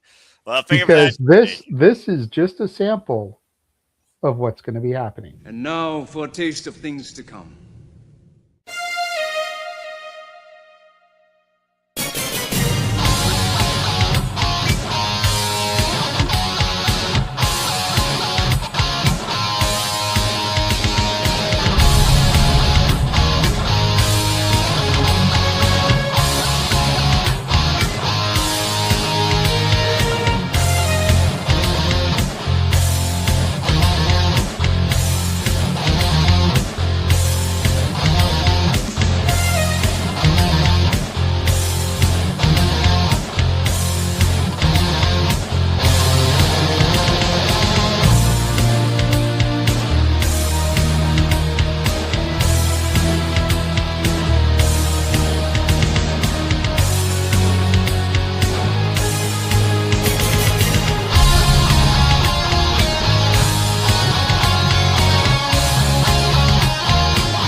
And as always, here at City Live Studios, you saw for that trailer, during even the most busy time of the year for the retired professional wrestling business, we truly encompass, embrace, celebrate, engage, pontificate, analyze, criticize, react to all the wrestling.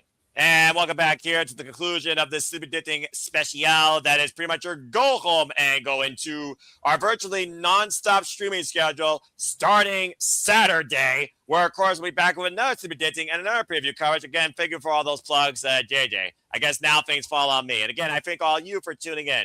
First and foremost, you want to further engage with me, become part of the Sleepy Ditting community, family, or want to engage further with us, the Simply Reliable Studios, or be part of Predictions Leagues, it's very simple. Find me if you choose, and in Foster in 1916 on the X and on YouTube. For I am nothing more but a simple man and a lifelong fan of professional wrestling. Damn it! And boy, is JJ trying to kill my voice as I know it. But more on that here shortly. Of course, the simple agenda, so much more ahead. We, of course, will have Sleepy Ditting for TNA Rebellion. That will be 2 p.m. Eastern Standard Time this Saturday. And then we will be covering Rebellion live Saturday evening, April 11th, 7 p.m. Eastern Standard Time. And, of course, you all been part of Sleepy Ditting Dynasty. Dynasty will be covering live 7 p.m. Eastern Standard Time on Sunday evening. As you see a small taste of the snippet that is the Simple Man's live streaming Wrestling Week long agenda for WrestleMania week. We'll be back here with Sleepy Dittings for both nights of WrestleMania, respective nights. Monday at 11 p.m. Eastern Standard Time to Monday Night Raw on April 13th. Tuesday night after NXT, 10:30 p.m. Eastern Standard Time. You saw us constantly promote the incredible talent we've interviewed: Rachel A., Brittany Blake, Leva Bates, Alejandra Quintanilla, Heather Lim, Kaya McKenna, and, of course, Jasmine Allure. Not to mention, of course, Brooke Havoc, and, of course, the Justin Navarro. I got all the names there. A shout out to our BFF, by the way, Izzy Moreno, who's already double book, probably a triple book or quadruple book, I imagine, for WrestleMania week. But again, if you want your taste of women's professional wrestling, look at this incredible all-women's wrestling showcase that kicks the entire festivities off for the entirety of everything wrestling for WrestleMania week in Las Vegas. Follow at Ann San Antonio today on the X. We'll have him one more time this Saturday to run down the card and give final thoughts and final plugs. Get your tickets today or become a member of Title Match Network to watch this incredible all-women's showcase of professional wrestling covering multiple countries and levels of experience and potential across this incredible card that is Pulled Out Mania presented by Ed in San Antonio. part of course, WrestleCon, and will be on Title Match Network. Again, we'll be covering that live. I also will be covering, bringing you more wrestling than ever from the UK and Japan. We'll be covering Progress Wrestling. That is Thursday afternoon, April 16th, 2 p.m. Standard Time. And of course, Put on May, by the way, 6 p.m. on Wednesday, April 15th, Eastern Standard Time. We'll be covering the WID Showcase, looking at the future of the Fed, Thursday night, April 16th, 10 p.m. Standard Time, including Laney Luck, the current WID Women's Champion. We'll be covering Ladies and Out 16 Friday morning, 2 a.m. Eastern Standard Time, April 17th. My love of Joshi is, of course, me and Ash covered this last year. Friday evening, we'll be covering, and that's next week, Friday, folks. April 17th, American Dream Stardom Kingdom 2026, where we know Alex Windsor will defend the Andrew Strong Women's Championship against Aida, and Athena will challenge Rena one-on-one, and Chris Statlander will make her Stardom debut alongside the Babes of Wrath in trios action. I'm pretty sure Harley Cameron has something to do with that. And of course, the weekend, you see it right there. WrestleMania, Saturday and Sunday. Both nights will start respectively with a 1-hour pre-show, 5 p.m. Eastern Standard Time. If we can find what the Spark Joshi show is on, we are also planning to do that as well, but it's not been fully official because we don't know what stage it's going to be on. And then get ready for the longest that might go Lionel Richie level all night long. Hoarse voice, worse than John Laurinaitis possibly. Sunday shenanigans following the entirety of WrestleMania week, hosted by me after WrestleMania Sunday night, effectively probably around 11 p.m. Eastern Standard Time, which of course transcends into predictions postmortem of Papagino, 6 p.m. Eastern Standard Time, the Monday, of course, that is the Monday after WrestleMania, as we conclude everything with the Monday Night Raw after WrestleMania. Oh, and predictions postmortem will also be this coming Monday prior to City predicting for WrestleMania.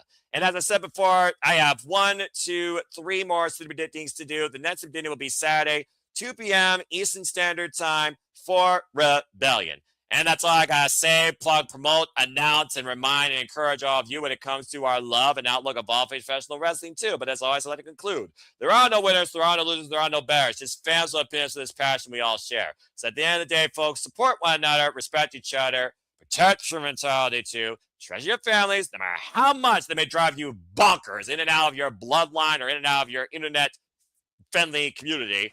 And just to love professional wrestling too, it's as simple as that. I want to give a shout out to Walter Cruz that wasn't here. Follow him at The Rage of Wrestling. Our Mighty Morphin Pink Power Ranger, Datilla and soon enough, Datilla and Ash, the Dash. They will start their own pop culture podcast. Stay tuned for more details on that.